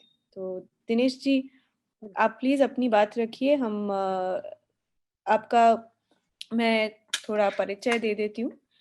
दिनेश जी अभी एक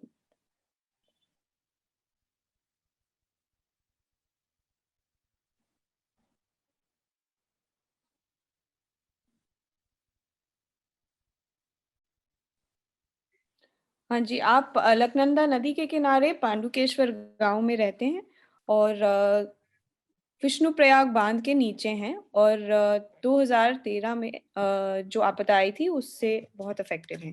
बाकी प्लीज बहुत जो भी बोलना चाहे बोलिए।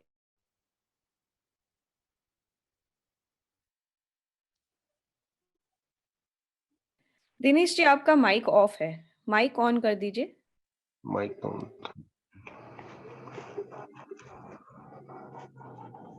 जी अभी आपकी आवाज सुन आ रही है जी। जी। हाँ जी, मैं कह रहा था जो ये 2013 की आपदा आई थी, हमने और ये विजय लक्ष्मी मैडम जी थी एक साथ झेली थी, सेम वही स्थिति हमारी भी थी। और इसमें उन्होंने काफी विस्तार से बताया है कि क्या हुआ था, कैसे हुआ था। बाकी बिमल भाई जी ने भी काफी बताया था। तो उसमें हमारा यही कहना है कि जो इन्होंने कहा ये तो सत्य है ही है। और हम लोग जो है यहाँ पे उस समय 2013 में ये विष्णुप्रयाग बांध जो था उसके भुक्तभोगी थे। हमारा ये भी कहना था, काफी लोगों ने उसमें ये कहा था कि भाई जो ये आपदा आई थी इसमें कंपनी का कोई रोल नहीं था। हमने उस बात का प्रोटेस्ट किया था और हमारे सभी लोगों ने कि भाई ये ऐसा नहीं है। हमने सारी चीजें एक एक पॉइंट टू पॉइंट उस समय उठाई थी, अखबारों में भी, और बाकी हमने शासन को भी लिख के दिया था। और हम लोग चाहते थे कि एक एफआईआर दर्ज हो कंपनी के खिलाफ, गैर जिम्मेदाराना और जो उन्होंने लापरवाहियां की थी। लेकिन हमारी सारी कोशिशें नाकाम रही। हम थाने में गए, हमारे साथ भाई साहब भी थे, बिमल जी, और फिर हम एसपी से भी मिले। लेकिन उस समय इनके ऊपर बहुत ऊपर से प्रेशर था। उन्होंने कहा हम इतनी बड़ी कंपनी के खिलाफ मुकदमा नहीं कर सकते हैं। तो बहुत संघर्ष किया, करते रहे, लेकिन उसका कुछ विशेष परिणाम तो खैर नहीं दिखा। लेकिन हम लोग काफी लोगों को जागरूक करने में सफल रहे। और हमारी तैयारी थी एनजीटी में मुकदमा करने की, और ऊपर से भी बिमल भाई जी भी उसमें कुछ सहयोग कर रहे थे। लेकिन कंपनी ने कुछ गलत किया था तो उनको डर था, इसलिए उन लोगों ने हमारे साथियों को या गांव वालों को तोड़ना शुरू कर दिया। इसके लिए उन्होंने मुआवजा देने की घोषणा की और कुछ हमारे और लोगों को काम दिया।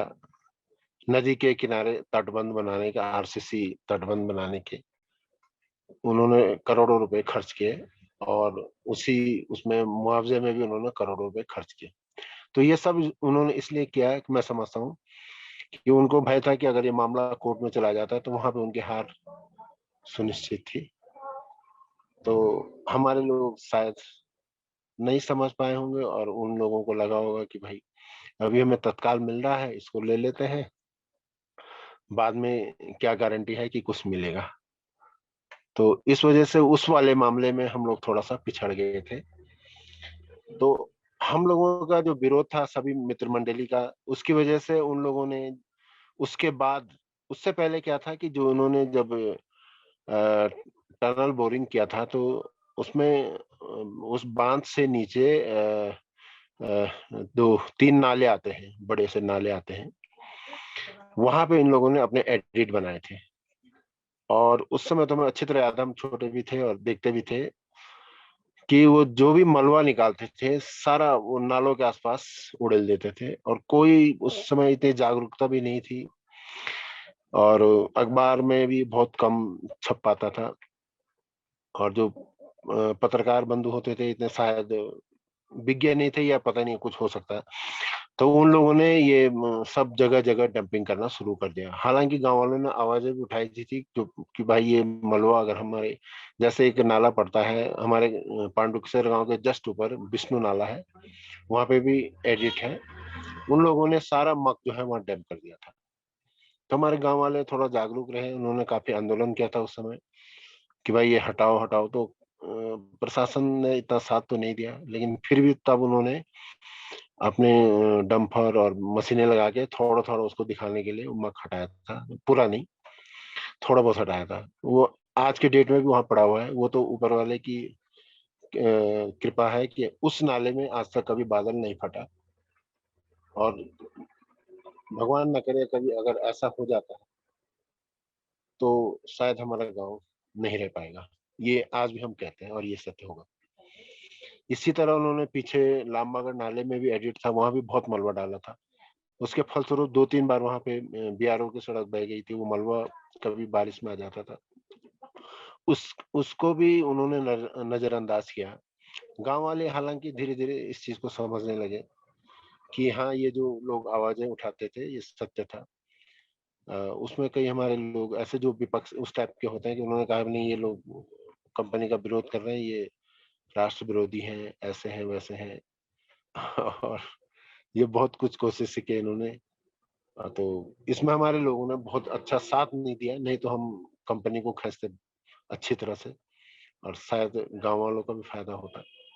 तो उसमें एक चीज और बताना चाहता हूँ कि ये जब इन्होंने टनल बोरिंग किया और जो मक निकाला वो सब जगह जगह डंप किया। वहीं पे लामबगड़ के पास में एक साइट है, वहां पे काफी मक उन्होंने डाला था, जिस वजह से जब ये 2013 की जो बाढ़ आई तो उसने जो है वो उसका लेवल ऊंचा उठा रखा था। इस वजह से सबसे पहला पुल वही बहा, लामबगड़ वाला, जो बिल्कुल जस्ट जेपी बैराज के पास में है, बिल्कुल 50 मीटर के पास में था। सबसे पहला पुल वही बहा, और उसका मेन कारण जो है ये वही मक था जो उन्होंने वहां पे डैम्प कर रखा था, क्योंकि उससे लेवल नदी का बढ़ गया था, तो पानी बहुत ज्यादा आया। और ये जो हम लोग गोविंद घाट, हमारे पांडुकेश्वर और गोविंद घाट में 47 परिवार जो है उससे बुरी तरह प्रभावित थे या बर्बाद हो गए थे। और उसमें से हम 10 होटलियर थे, बड़े बड़े होटल थे, ठीक ठाक था, अच्छा बताना इतना जरूरी नहीं, बहुत बढ़िया काम था। वो सब लोग बर्बाद हो गए, तो आज भी अभी भी वो बर्बाद है। तो उसकी वजह तो हम मानते हैं कि भाई जेपी कंपनी ने ही, उसका भी बहुत 80% हाथ उसका था, 20% तो हम मान सकते हैं कि भाई प्राकृतिक आपदा आई थी। पानी तो जेपी कंपनी ने नहीं गिराया था बारिश का, लेकिन उसकी जो गलत नीतियां थी उसमें से एक ये था कि जब 15 तारीख से बारिश लगनी शुरू हुई थी तो ये लोग बिल्कुल भी जागरूक नहीं थे। इनका बिजली का उत्पादन बदस्तूर जारी था, और 16 को भी बहुत ज्यादा बारिश हो गई थी, ये तब भी नहीं चेते। 16 को जब 4 बजे के बाद अंधाधुंध मूसलाधार बिल्कुल ऐसी बारिश हो गई, बादल गरजने लगे थे, तो ये लोग जो है अपनी जान बचाने के लिए उस जो उनका बैराज है वहां से भाग गए सारे। ये गांव वालों ने हमको बाद में बताया, हम तो खैर उससे 5 किलोमीटर नीचे थे। ये वहां के हमारे गांव वालों ने हमको बाद में आके बताया। ये सब लोग भाग गए, इन्होंने अपना ये नहीं सोचा कि भाई हम इसके जो चैनल गेट होते हैं ये खोल दें। उसका दुष्परिणाम क्या हुआ कि जो ये चैनल गेट बंद थे, उस बैराज से पीछे की तरफ को जहां से ये आया था, खीरो गंगा कहते हैं उसको, वहां तक 3 किलोमीटर का मोटा मोटा है कि उसमें झील बन गई थी, और इतनी विशाल झील थी। आज भी उस झील के निशान, जैसे अभी ये ऋषि गंगा वाले में जो व्हाइट व्हाइट निशान हैं नदी का स्तर बढ़ने के, वो उसमें आज भी दिखते हैं। और वो मैं समझता हूँ कम से कम मोटा मोटा 20 से 25 मीटर ऊपर का वो है, 25 मीटर और 3 किलोमीटर लंबी झील, और वो पानी रुकना, तो कितना भी उन्होंने उसको मजबूत बनाया था होगा, लेकिन प्रकृति के आगे नहीं, वो लोड नहीं ले पाया और वो भ्रष्ट हो गया। बस उसका भ्रष्ट होना और हमारी किस्मत का फूटना, ये दोनों एक साथ चले। उसके बाद वो पूरे बेग से जब नीचे आया तो फिर उसके सामने कोई नहीं टिक पाया, सब खत्म हो गया।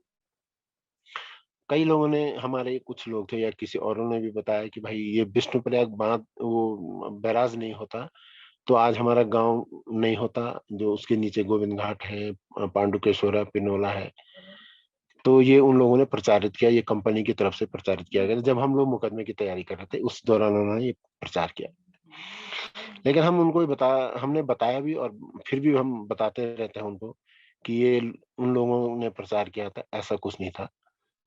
80% इसमें हमारा नुकसान जो हुआ गांव का, 47 परिवार का पूरे खत्म हो गए, मतलब उनका आदमी का तो नहीं हुआ था, प्रॉपर्टी, खेत खलियान, बाग बगीचे, पशु सब खत्म हो गए थे।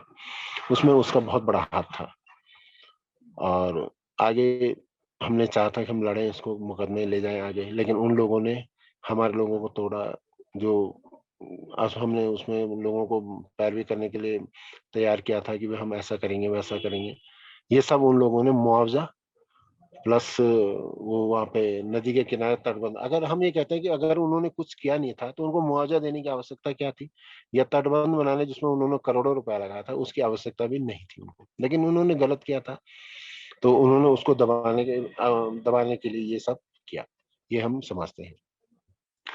इसी तरह की गलतियां फिर से दोबारा हो रही है। और आज भी हम देखते हैं कि अभी हमारी ये जो 4 धाम सड़क बन रही है, सड़क हमारा जो व्यवसाय है सभी लोगों का उत्तराखंड में खासकर पर्यटन से जुड़ा हुआ है, और सड़क चौड़ी हो रही तो इसमें इतना बुरा भी नहीं है, हालांकि कुछ नुकसान भी होते हैं कुछ फायदे भी होते हैं, लेकिन जो इसमें निर्माण करता कंपनियां जो आज भी हैं, वो लोग जो जितना भी वो पहाड़ को काटते हैं वो सार उसमें अधिकांश 80%, 90%, 100% जो उसका मटेरियल आता है वो सब नदी में डाल देते हैं। उसमें हमारे पास कई वीडियोज भी हैं, हमने भेजे भी थे इधर उधर, प्रशासन से भी बात की, 1-2 बार हमने कहा तो फिर ये फॉरेस्ट डीएफओ स्तर के अधिकारी ने वहां पर उन पर पेनल्टी की थी। लेकिन आदमी कितनी बार बोलेगा, इतने तो शासन और प्रशासन को जागरूक होना चाहिए भाई कि क्षेत्र में काम हो रहा था उनकी पेट्रोलिंग होनी चाहिए कि भाई कहाँ कहाँ पे कहीं विस्फोट, हालांकि इसमें विस्फोट बैन है, फिर भी चोरी छुपे होते हैं, तो कहीं हो तो नहीं रहा इसमें, आदमी कब तक इनको जगाता रहेगा। ये लोग आज भी जो ये कंपनियां लगी हुई है, 2-3 कंपनियां हैं, बिल्कुल भी नदी का उनको कोई वो नहीं है, उनको अपना पैसा कमाना है, सारा मटेरियल नदी में फेंकते हैं, और नदी का तो बुरा हाल कर रखा है इन्होंने। ये अभी भी देखा जा सकता है और कभी भी देखा जा सकता है, ये हमारा कहना है। जी जी, धन्यवाद दिनेश जी, और जिंदाबाद। और जो आपने बताया उसमें ऐसे बहुत सारी चीज़ें हैं। हाँ ये क्यों है कि ऐसी चीज़ें, जो नदी को रोकने की बात है, वो जो लोगों की ज़िंदगी की बात है, हाँ इसको जी हाँ फिर जी। देश के साथ कैसे जोड़ा जाएगा? आप कैसे जोड़ेंगे? मतलब ये, क्योंकि वो इसको उल्टा, शायद आपने बोला ना, लोगों ने आपको कुछ कुछ बोला था देश के अनुसार पे। तो आप क्या बोलेंगे कि नदी देश का हिस्सा है कि नहीं है? नदी तो हमारा जीवन है, देश का भी है, हमारा भी, हम भी देशवासी हैं, हमारा भी जीवन है और देश का भी जीवन है। आज जो हम तो बचपन, हमारा बचपन उन्हीं नदियों के किनारे बीता है, पशु चुगाने जाते थे या और भी काम करते थे, पढ़ते थे, तो हम सब काम करते थे। तो आज हमको उस स्थिति को देख के कभी जब हम उस तरफ फिर जाते हैं उस नदी के किनारे तो रोना आता है। उसकी वजह ये है कि आज वहां जहाँ पे पानी होता था वहां आज बोल्डर्स हैं, मक है, बस पानी है ही नहीं। कभी हम लोग हिंदू लोग हैं, अपने जो हमारे कोई गुजर जाते तो उनका दाह संस्कार होता है, तो जब हमारे घर में गांव में कभी हादसा होता था, हो जाता है, तो सबसे पहले हमको जेपी कंपनी को फोन करना पड़ता है कि आज हमारे घर में ऐसा हो गया या गांव में ऐसा हो गया, तो आप उसके लिए हमें पानी छोड़िए। तो ये बहुत बड़ा दुर्भाग्य है। 5 क्यूसेक पानी का वैसे उनको वो हुआ था कि छोड़ेंगे, लेकिन कहीं भी ये बात उन्होंने आज तक भी फॉलो नहीं किया और नहीं करते हो। ये भी बहुत बड़ा दुर्भाग्य है।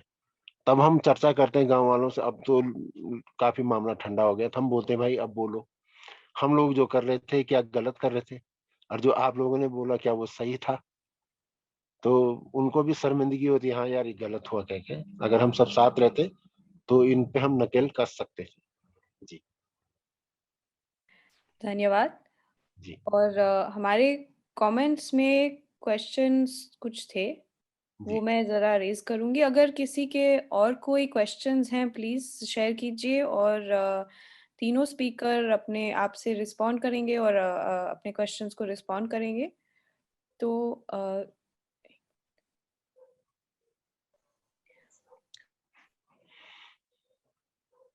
अरुंधति जी ने बोला हेलो। था। हेलो। हाँ जी। हाँ, मैं प्रफुल्ल बोल रहा हूँ। हेलो जी विमल जी, जी प्रफुल्ल सामंतरा जी सुनाई जिंदाबाद। पड़ता है? जी जी हाँ। जिंदाबाद। जी जिंदाबाद। अच्छा, ये अभी तक क्या है, अभी कुछ फाइंडिंग जो क्यों इतना त्रासदी हुआ, क्या ग्लेशियर के नाते या कोई टूट पड़ा, वो क्या है, उसको कुछ फाइंडिंग आया है अभी तक आपका ऑब्जर्वेशन में? देखिए वो ये तो सरकार का उन सबका कह रहे कि ग्लेशियर से, हाँ ये बात सही है कि ऊपर ग्लेशियर टूटा या पानी इस तरह आया, मगर हाँ। जो मैंने शुरू में कहा था, आप थोड़ा सा देर में आ पाए, प्रफुल्ल सामंतरा जी का परिचय होगा। ये हमारे वरिष्ठ आईडीपीएम के वरिष्ठ कन्वीनर हैं, उड़ीसा में है और नेमगिरी बहुत सारे आंदोलनों में रहे और अभी उनको रमन मैग्सेसे पुरस्कार भी मिला था, उससे नवाजा गया, जिसकी राशि उन्होंने तमाम साथियों में दी। और तो प्रफुल्ल भाई, एक्चुअली ये मामला ग्लेशियर का प्रचारित किया जा रहा है। हम कह रहे हैं कि हिमालय के अंदर में अगर ग्लेशियर नहीं टूटेंगे तो क्या मक्खन के ढेले पैदा होंगे या वहां पर कोई बर्फ पैदा होगी? वो ग्लेशियर का इलाका है, आप बांध क्यों बना रहे हैं वहां पर? 13 मेगावाट की परियोजना बना करके कौन सा आपने फायदा लिया? वो 45-47 रुपए करोड़ रुपए में अभी ऑक्शन उसका हुआ। तो मतलब ये तो जबरदस्ती आप प्रकृति के कहते हैं ना, शेर की मान में घुस करके आप बात करना चाह रहे हैं। अरे आप प्रकृति को क्यों बर्बाद कर रहे हैं वहां पर? अभी जैसा दिनेश भाई की जो पीड़ा है वो आंख में आंसू भर के लाती है कि नदी लोगों की नहीं रही, आपने नदी छीन ली।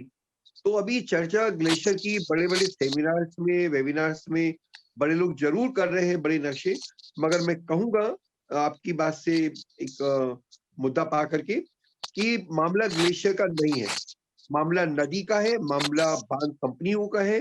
इन्होंने वहां पर परियोजनाएं बनाई, कोई सुरक्षा की चीजें नहीं लगाई, लोगों की हत्याएं हुई है। इनके ऊपर में सुओ मोटो केस सरकार को दायर करना चाहिए, सुप्रीम कोर्ट को संज्ञान लेना चाहिए, अपनी गलती स्वीकार करते हुए नेशनल ग्रीन ट्रिब्यूनल को खुद आगे आना चाहिए। उसका जो पूर्ववर्ती संस्थान था एनईए ने हमारा मुकदमा रद्द किया था, मात्र 10-12 दिन की डिले में हम पहुंचे थे। तो ठीक है, सही है।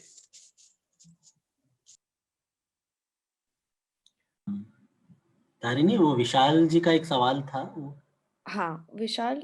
देखा, मैं पढ़ दूं क्या? नहीं तो हाँ जी पर।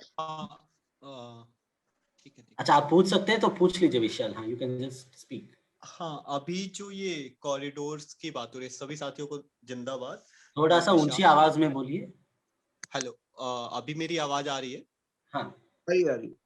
हाँ, तो ये एक सवाल था जो कि अभी कुछ दिन पहले सुप्रीम कोर्ट में भी एक नोटिस आया है कि ये जो हमारे चारों धाम को रोड के साथ जो कनेक्ट कर रहे हैं और रोड को चौड़ा कर रहे हैं, तो बेसिकली उस वजह से कुछ इम्पैक्ट नहीं होने वाला, ऐसा करके बहुत सारे लोग बात कर रहे हैं। बट हालांकि जब रोड्स की बात करते हो तो स्पेशली चमोली वाला जो चमोली जनपद में जितने भी हमारे प्रोजेक्ट्स चलते हैं और जिस तरीके से चमोली के पहाड़ हैं अभी भी ग्रोइंग स्टेज में, तो क्या ये डैम्स के अलावा अगर हम बात करें तो रोड्स भी एक बहुत बड़ा रोल प्ले करते हैं पहाड़ों को कहीं ना कहीं डिस्ट्रक्ट करने में एक तरीके से, क्योंकि बहुत सारा जमीन पहाड़ों की जमीन को काटना पड़ता है एक स्टेबिलिटी लाने के लिए, और कहीं ना कहीं क्या उस वजह से भी ग्लेशियर्स को इम्पैक्ट होगा कि नहीं? क्योंकि अगर चार धाम को जिस तरीके से बात हो रही है उस प्रोजेक्ट में ऐसा हो रहा है कि वो 12 महीने तक कनेक्ट करेंगे वो रोड्स, जो कि अभी पॉसिबल नहीं होता है because of the climatic changes, मतलब जो भी क्लाइमेट में चेंज होता है और ठंड में वो सारी जगह ही बंद रहती हैं।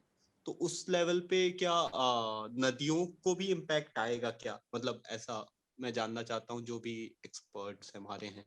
मैं एक 2 मिनट बात कह करके फिर दिनेश दा को कहूंगा कि दिनेश दा बताए कि कैसे चारधाम यात्रा नाम बदल के भी सड़क को बढ़ाया जा रहा है। देखिए नदियों को तो सीधा इम्पैक्ट, इसलिए बहुत सारे वीडियोस और फिल्म्स आपको भेज सकते हैं कि पूरी मक काट मतलब पहाड़ को काट करके सीधा नदी में डाला गया है। यानी जो मक का डिस्पोज ऑफ करने की जगह बनाई गई है वो नदियों के गदेरे, गदेरे मतलब कि नदी के साथ में यू शेप में समझिए, पहाड़ अंदर हाँ, जो गदेड़े कटता है। समझता हूँ मैं। अच्छा, तो वहां पर पूरा मग डाला हुआ है। हमारी तो चिंता ये है कि जो पहाड़ सीधे सीधे काटे गए, मतलब कि आप टेढ़ा काट रहे नहीं, बिल्कुल सीधा काट के थोड़ी सी आपने दीवार लगा दी, और वो भी हमने टूटी हुई देखी है। आने वाले समय में क्या होगा, नंबर एक। नंबर दो, 8,100 हेक्टेयर जंगल अ, उत्तराखंड बनने के बाद में 2014 तक काटा जा चुका था, बांध और बांध के कामों के लिए। सड़कों का आंकड़ा और अलग जाता है बड़ा। तो क्या इसका एनवायरनमेंट पे असर नहीं आएगा? दूसरी बात ये है कि जो चारधाम यात्रा का है, मैं कह रहा हूँ कि दिल्ली से अभी लोग सामान भरते हैं और सीधा जोशीमठ गए। अभी ये पर्यटन हो गया है, तीर्थ यात्रा नहीं बल्कि वो पर्यटन यात्रा हो गई है। लोग घूमने जाते हैं, चले आते हैं। दिनेश साहब बताएंगे कि पहले कितना खर्चा लोग करते थे ऊपर और अब कितना कम करते हैं। तो चारधाम यात्रा का लोगों पर सीधा कोई फायदा बहुत नहीं होने वाला, बल्कि लोगों की जेबें गई हैं, जंगल गया है जो उनका आय के लगातार के स्रोत थे वो। तो चारधाम यात्रा मार्ग भी उतना ही खतरनाक है और सरकार उसको फिर भी बढ़ा रही है। दिनेश साहब जरा जोड़िए ना, वो कैसे ऊपर में है। एक एक चीज उसमें और एडिशन था, जो कि मेरा 1.5-2 साल का एक्सपीरियंस उत्तराखंड में रहा है देखने के बाद।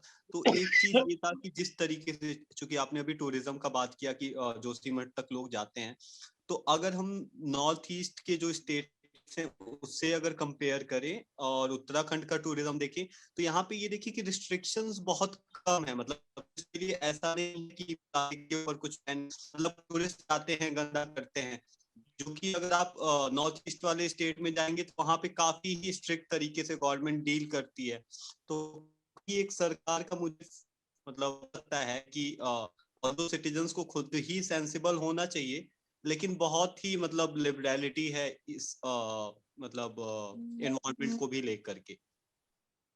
देखिए उत्तराखंड एक हिंदू बहुल इलाका है और वहां पे हर जगह पे देवी देवताओं का एक बहुत मान्यता, और मैं भी इस बात को मानता हूँ कि मतलब मैं किसी मंदिर वंदिर में नहीं जाता घंटे घड़ियाल बजाने, मगर मैं कहूंगा पांडुकेश्वर में बद्रीनाथ जी के मंदिर पहुंचा, वहां पे मतलब बहुत सादा सा है वो वैसा चढ़ावे वाला नहीं। वहां बैठा तो बहुत एक अलग तरह की आध्यात्मिकता वहां पे ली मैं मालूम पड़ती है। मगर अभी की सरकारें सारी उसको एक हिंदुवादी तरह से जो आगे बढ़ा रहे हैं, उससे पूरा लोगों का ध्यान सिर्फ ये कि नहीं हमको तो दर्शन करने जाना है जी हमारा। तो ये एक तरफ में आप धर्म को आगे बढ़ा करके मतलब धर्म का सहारा लेकर के आप अपनी राजनीति कर रहे हैं, मगर पर्यावरण पे इसके लंबे समय के बहुत बुरे असर होने वाले हैं, और वो असर को झेलने के लिए उत्तराखंड के लोग ही वहां पर होंगे, बाहर के लोग नहीं होंगे। अंबानी जाके वहां पे सोने का घंटा चढ़ा देता है तो उससे कोई उत्तराखंड का भला नहीं होता है। ये मंदिर लोगों दिनेश भाई आप सुन पा रहे हैं ना? जी जी जी। हाँ, आप बताइए कभी दिनेश भाई खुद बद्रीनाथ जी के मंदिर में कुबेर जी को लेके आते हैं, जाते हैं, उनकी आस्थाएं, मगर वो आस्थाएं जो है वो पर्यावरण के ऊपर में हावी नहीं होनी चाहिए, जो कि अभी उत्तराखंड में की जा रही हैं। दिनेश आप प्लीज बताइए वो चारधाम यात्रा में किस तरीके से बदमाशियां हो रही हैं यात्रा मार्ग में, कहिए कहिए। हाँ जी, हाँ विमल जी, वो तो आप कह रहे हैं, आपने भी देखा, हमने भी देखा है, ये तो हो ही रहा है। लेकिन इसमें जैसे वो अभी वो उन्होंने एक क्वेश्चन उठाया था भाई जी ने, उनका ये कहना था कि भाई जो पहाड़ कट रहे हैं ये है, तो उसमें इन्होंने गवर्नमेंट ने ये पहले ही से थोड़ा सा जो विशेषज्ञ रहे होंगे जिन्होंने सड़क के लिए वो क्या अप्रोच किया होगा कि इसमें जो ब्लास्ट होता है उसकी परमिशन नहीं दी गई है कि जो ये कटिंग होगा वो बगैर ब्लास्ट के होगा। इससे पूर्व में हम तो देखता है कि जब ये पहले की सड़क बनी थी, हमने तब भी देखा था जब खंडूरी जी के जमाने में बनी थी सड़क, तो उसमें ब्लास्टिंग की परमिशन थी और उस ब्लास्टिंग से बहुत नुकसान हुआ, पहाड़ों का और लोगों के घरों का, नदी नालों का बहुत ज्यादा नुकसान हुआ था। ये तो सत्य है। तो हो सकता है उसी को देखते हुए उन लोगों ने आवाज भी उठाई थी, लोगों ने विरोध भी किया था। हो सकता है उसी को देख करके वर्तमान जो चारधाम सड़क बनी उसमें उन्होंने सबसे पहला पॉइंट ये रखा था कि इसमें ब्लास्टिंग की परमिशन नहीं देंगे, और उसके एवज में इन्होंने इसका बजट 4 गुना बढ़ा दिया था।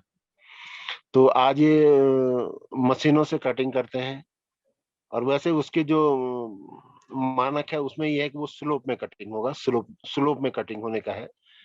लेकिन कहीं कहीं पे है, कहीं पे अगर नहीं हो रहा होगा तो ये फेलियर जो है जो वहाँ के इंचार्ज हैं उनका भी है। उसी में एक बात और जोड़ूंगा मैं कि हर जगह सरकार नहीं आ सकती देखने के लिए, कुछ तो जनता को भी देखना चाहिए। और दूसरे जो यहाँ के इंचार्ज बनाए गए हैं, अब ये जब रोड कटिंग कर रहे हैं उसके बाद वॉलिंग होती है बाहर की साइड, नदी साइड में, तो उसमें बगैर मतलब अधिकांश जगह ये है बगैर फाउंडेशन बनाए हुए ही जो है दीवार बनाई जा रही है। और इसका दुष्परिणाम है कि हमारे देखते ही देखते हमारे सामने सामने बड़ी बड़ी दीवारें गिर गई है अभी अभी, जबकि अभी 2-3 साल हो रहे हैं इसको, अभी तो पता नहीं कितने साल इस दीवारों को रहना चाहिए था, जबकि उसमें सीमेंट बजरी का कोई वो नहीं, अनलिमिटेड है, कितना भी डालो आप साले। लेकिन जो वहाँ के इंचार्ज हैं, जो प्रोजेक्ट का जो देखने वाला होगा, उनकी लापरवाही है, या जो कंपनी वाले हैं कि ये लोग जो है उसका फाउंडेशन के बगैर बनाए बगैर ही दीवार बना रहे हैं। अभी एक तो लेटेस्ट हादसा वहीं पे ये विष्णुप्रयाग से थोड़ा आगे हुआ था, बड़ी दीवार गिर गई रात में, जो है वो एक लोडर जो है कंक्रीट उतार रहा था, बाहर दीवार इन्होंने बना दी थी।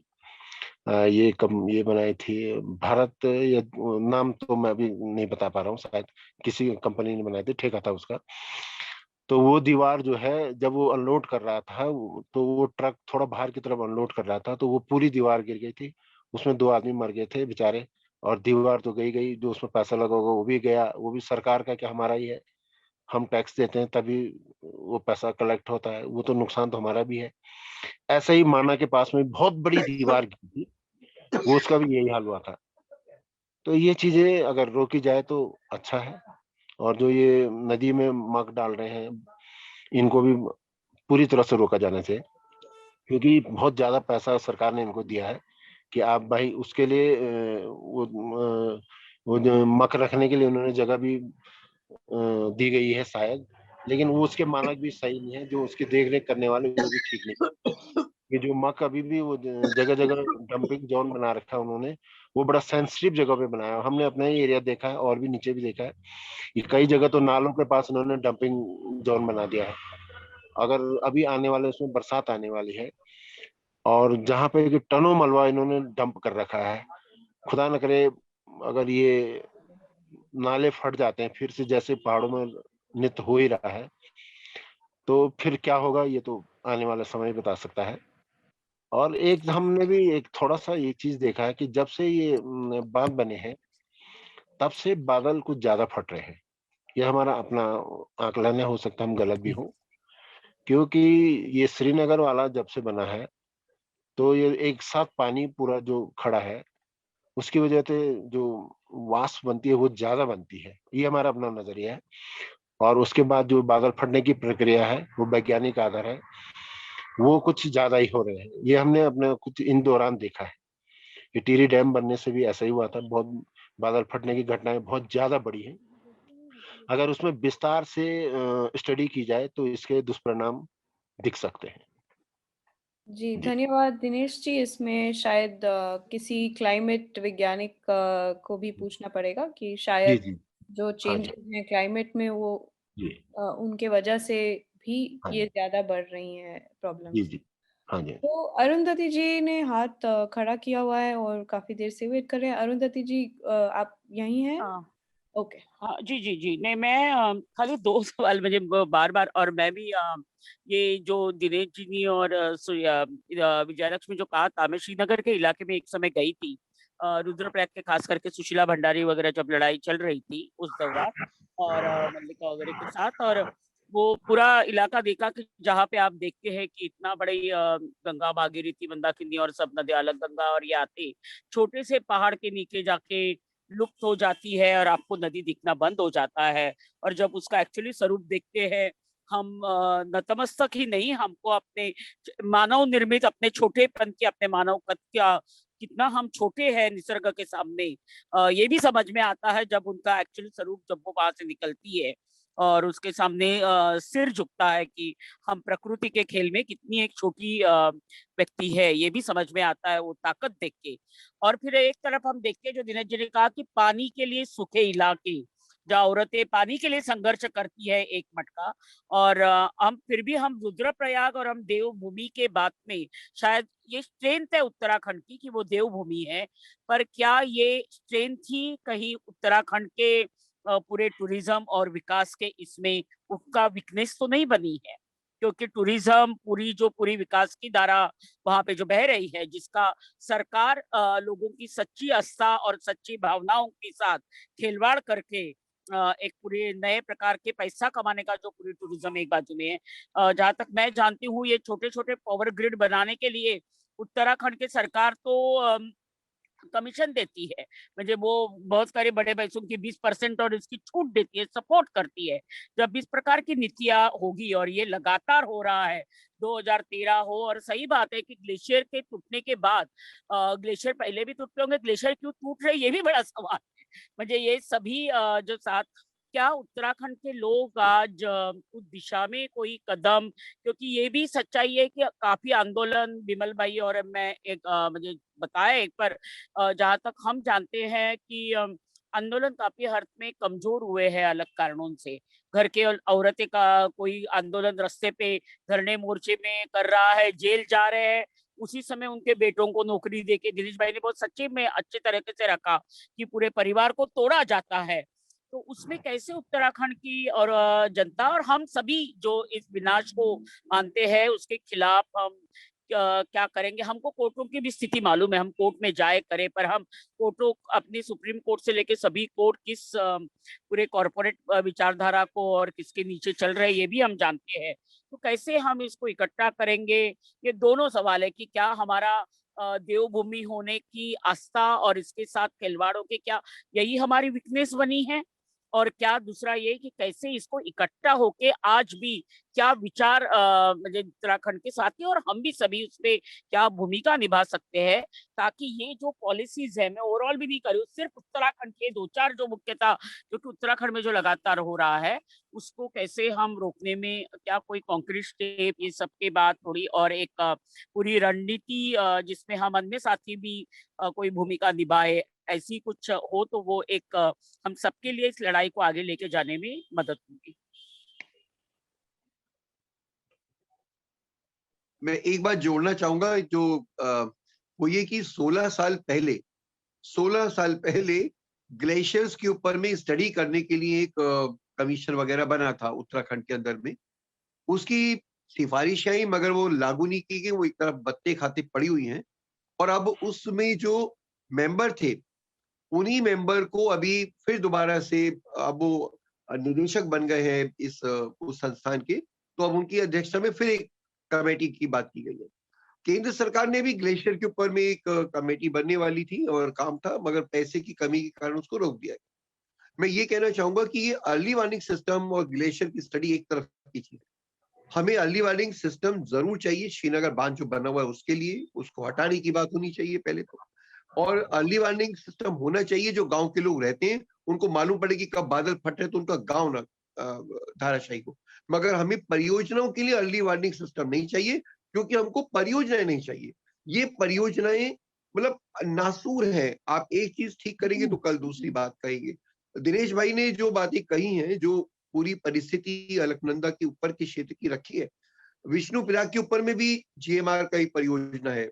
तारनी बहन हमारे साथ गई थी, तब उन्होंने देखा था, वो उस ब्रिज की बात करें दिनेश भाई जिसपे आप गई थी और वो पूरा ब्रिज बह गया था।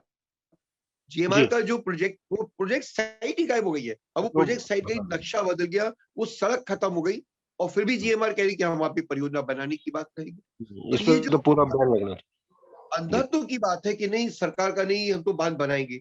हमारी समझ में नहीं आता जब परियोजनाओं से लाभ नहीं है। आज की परियोजनाएं अगर 70% काम करने लगे तो देश में बिजली बहुत अधिक हो जाएगी। फिर हम सूर्योदय परियोजना ला रहे हैं, जबकि हाइड्रो पावर 6-7 रुपए पड़ रही है और जो सोलर एनर्जी वो सस्ती पड़ रही, तो वो उसकी ओर क्यों नहीं जाते? हम क्यों उत्तराखंड के लोगों का भविष्य तथाकथित अंधे विकास में डाल करके खत्म कर रहे हैं? और अरुंधति, मैं आपसे सहमत हूँ, हमें फिर नई रणनीतियों को लेकर आगे बढ़ना पड़ेगा और लोगों को और जागरूक करते चलेंगे। और इस बात को हम यहाँ छोड़ेंगे नहीं, इस मंच से कह रहा हूं मैं, दिनेश भाई और हम और लोग भी अभी होकर आए, हम छोड़ेंगे नहीं तपोवन शुगाट परियोजना के प्रयोक्ता एनटीपीसी को, ये याद रख लें वो। जी धन्यवाद विमल भाई। और विजय लक्ष्मी जी, अगर आप इधर हैं, हम आपसे भी थोड़ी सी बातचीत करना चाहेंगे और सुनना चाहेंगे कि आपके यहाँ पे जो श्रीनगर में संघर्ष समिति में आप हैं, उसके चैलेंजेस क्या हैं? जब आप अपने जब आप जो भी आप काम करते हैं, उनमें चैलेंजेस क्या आते हैं? विजय लक्ष्मी जी, आप यहीं हैं? जी, हेलो, क्या आप मुझे सुन सकते हैं? जी जी जी जी जी। एक बार फिर से आप अपना क्वेश्चंस प्लीज बोलिएगा मुझे। क्वेश्चन ये है कि जो जी श्रीनगर बांध आपदा संघर्ष समिति की जो करंट अभी की स्थिति है, उसमें क्या क्या चैलेंजेस आते हैं बीच में, जो आप कि अभी जो काम कर रहे हैं उसमें क्या क्या चैलेंजेस आते हैं, क्या क्या आपदा आती है?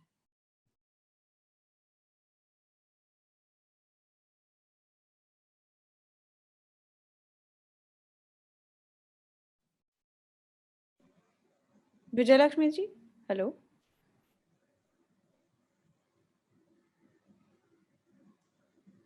आपको आवाज आ रही है विजय लक्ष्मी जी? शायद उनको आवाज नहीं।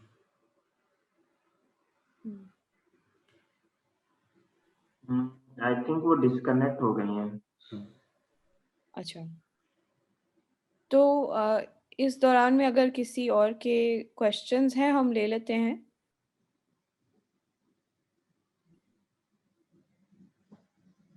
नहीं तो फिर एक कमेंट था, आई थिंक मीरा, अगर आप पढ़ लेंगे उसको। हाँ, ये किसी साथी ने फेसबुक पर भेजा है। उनका कहना है, सोचिए जब अधिकारियों की इसके खिलाफ कदम उठाने में जान निकल गई, तो किसानों के खिलाफ जब अडानी अंबानी कोई गलत काम करेंगे, तब इनमें गुदा क्या होगा, क्या कुछ करने का। यह आपदा जलवायु परिवर्तन का नतीजा है। हिमालय के तमाम ग्लेशियर ढीले हो गए हैं, इसलिए यह आपदा अंतिम नहीं है, केवल एक दस्तक है आने वाली पीढ़ियों के लिए, जिसे चारधाम सड़क चौड़ीकरण परियोजना भी और आगे बढ़ाएगी। यह समझना होगा कि जल विद्युत रिन्यूएबल एनर्जी नहीं है, उल्टे यह जलवायु परिवर्तन को बढ़ावा देती है, क्योंकि हर परियोजना लाखों पेड़ों को डुबो देती है और ग्रीन हाउस गैसेस का उत्सर्जन करती है। इस विनाश के मॉडल को चुनौती देनी होगी और इसे एक राजनीतिक मुद्दा बनाना पड़ेगा। Thank you. विजय लक्ष्मी जी, आप आ गए हैं? हेलो। उनका माइक कनेक्टेड नहीं है।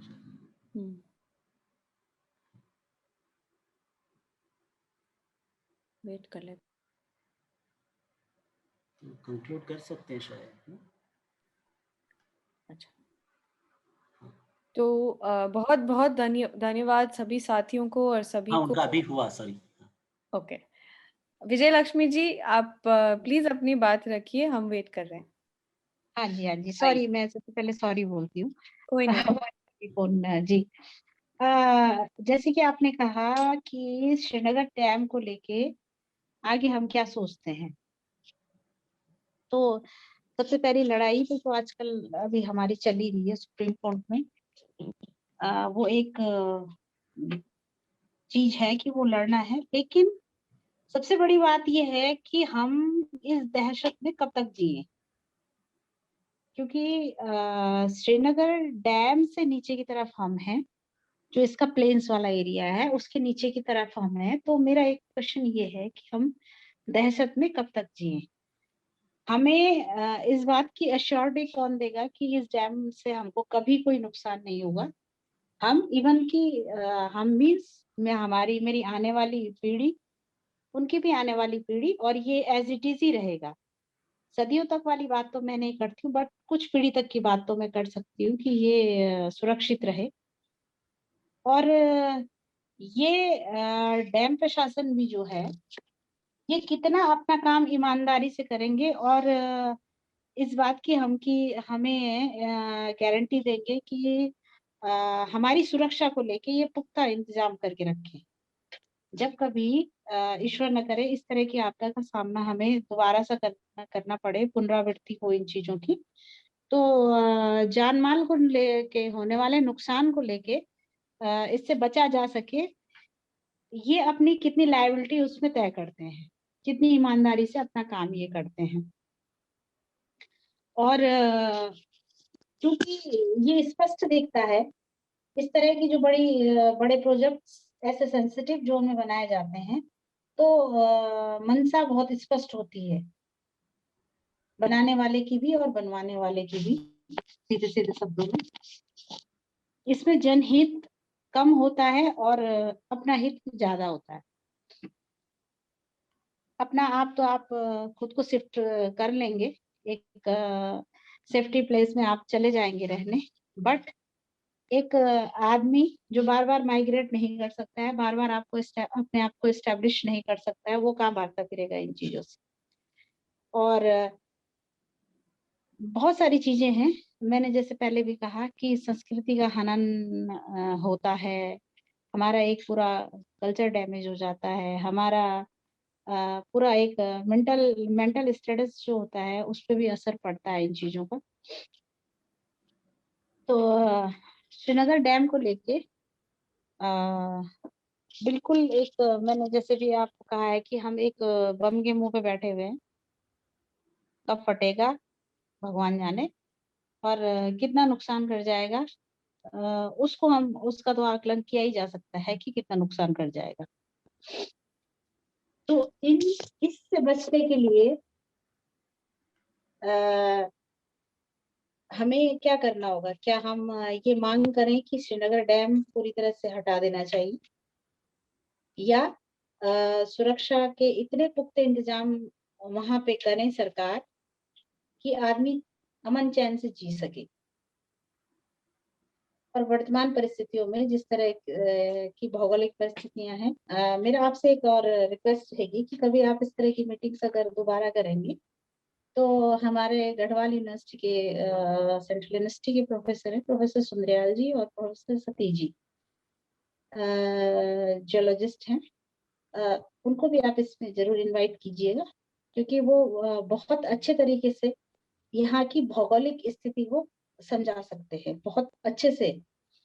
और इन भौगोलिक परिस्थितियों में, जबकि हम जानते हैं इतने सेंसिटिव जोन में हम रहते हैं, तो क्या इस तरह की बड़ी परियोजनाएं हमारे लिए लाभदायक हैं या विनाशकारी हैं? इस पे हमको बहुत गहनता से सोचना होगा और अपने निजी स्वार्थों से ऊपर उठ के इस पर काम जरूर करना होगा। और कम से कम हमारा ये प्रयास रहे कि हम आने वाले समय में लोगों को इतना अवेयर कर पाए, इतना अपने साथ जोड़ पाए कि वो इन चीजों को छोटे छोटे लालच में न जाकर इन चीजों का बिल्कुल खुल के विरोध करे और आगे आए। और ऐसा हुआ भी है। कुछ हमारे आदरणीय विमल भाई जी जो लोग हैं और हैं, हाँ, जो इस तरह की मानवीय पीड़ाओं को समझते हैं, मानव हित में क्या है, प्रकृति के हित में क्या है, वो चीजें समझते हैं, तो वो आगे आते हैं और इस पे अपने जीवन भर काम करते हैं, बिना रुके बिना थके। और हम बहुत थैंकफुल हैं उनके लिए। तो इस तरह की परियोजनाएं फिर वर्तमान परिस्थिति में मेरा तो स्ट्रिक्टली मैं तो इनके फेवर में बिल्कुल भी नहीं हूँ। और इवन कि हमें भी किसी सरकार का भी कोई नए प्रोजेक्ट इस तरह से शुरू करे तो हम उसे रोकने में कामयाब हो पाए, यही अपनी अचीवमेंट हम इस दौर में समझेंगे, जबकि हमने मतलब हम एक मानसिक दहशत से गुजर रहे हैं कि इस तरह की परिस्थितियों में हमारे साथ क्या हो सकता है, क्या नहीं हो सकता है। Thank you Tarini. Thank you आपको। और मैं ये बोलूँगी कि अभी निराशा का माहौल होगा शायद, लेकिन आपके फाइट के बारे में सुन के बहुत आशा मिलती है और लगता है कि सभी जो देख रहे हैं, समझ रहे हैं इसमें जो भी सबने बोला है, इससे बहुत जानकारी मिली है और ऐसा लग रहा है कि शायद आगे जाके ये चीज़ें कहीं पे किसी के कानों में गूंजेंगी और कुछ ना कुछ तो होगा, होना ही चाहिए। इस होप के साथ शायद हम कंक्लूड कर सकते हैं। अगर किसी और को कुछ ऐड करना है प्लीज ऐड कीजिए, नहीं तो thank you very much everyone. And जो भी इसमें आगे की बातें सजेशंस आए हैं कि आगे हम क्या क्या कर सकते हैं, उसको हम ले सकते हैं और देखेंगे फिर आगे क्या कर सकते हैं इन चीज़ों का। Okay, thank you.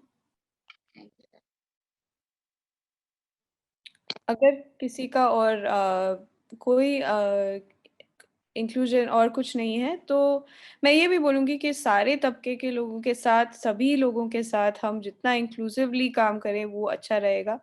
और अगर सब वीडियो पे आना चाहें तो बाय बोल सकते हैं वीडियो पे, नहीं तो thank you very much and bye bye, good night. Bye. सभी वक्ताओं को और जो साथी जुड़े थे जूम में और फेसबुक पर भी, सभी को धन्यवाद। और अगले हफ्ते एक दूसरे आंदोलन, दूसरे संघर्ष के साथियों की जमीनी आवाजें सुनेंगे अगले रविवार 7 बजे। सभी को जिंदाबाद। बहुत बहुत धन्यवाद। जिंदाबाद। जिंदाबाद तारनी। Okay, thank you.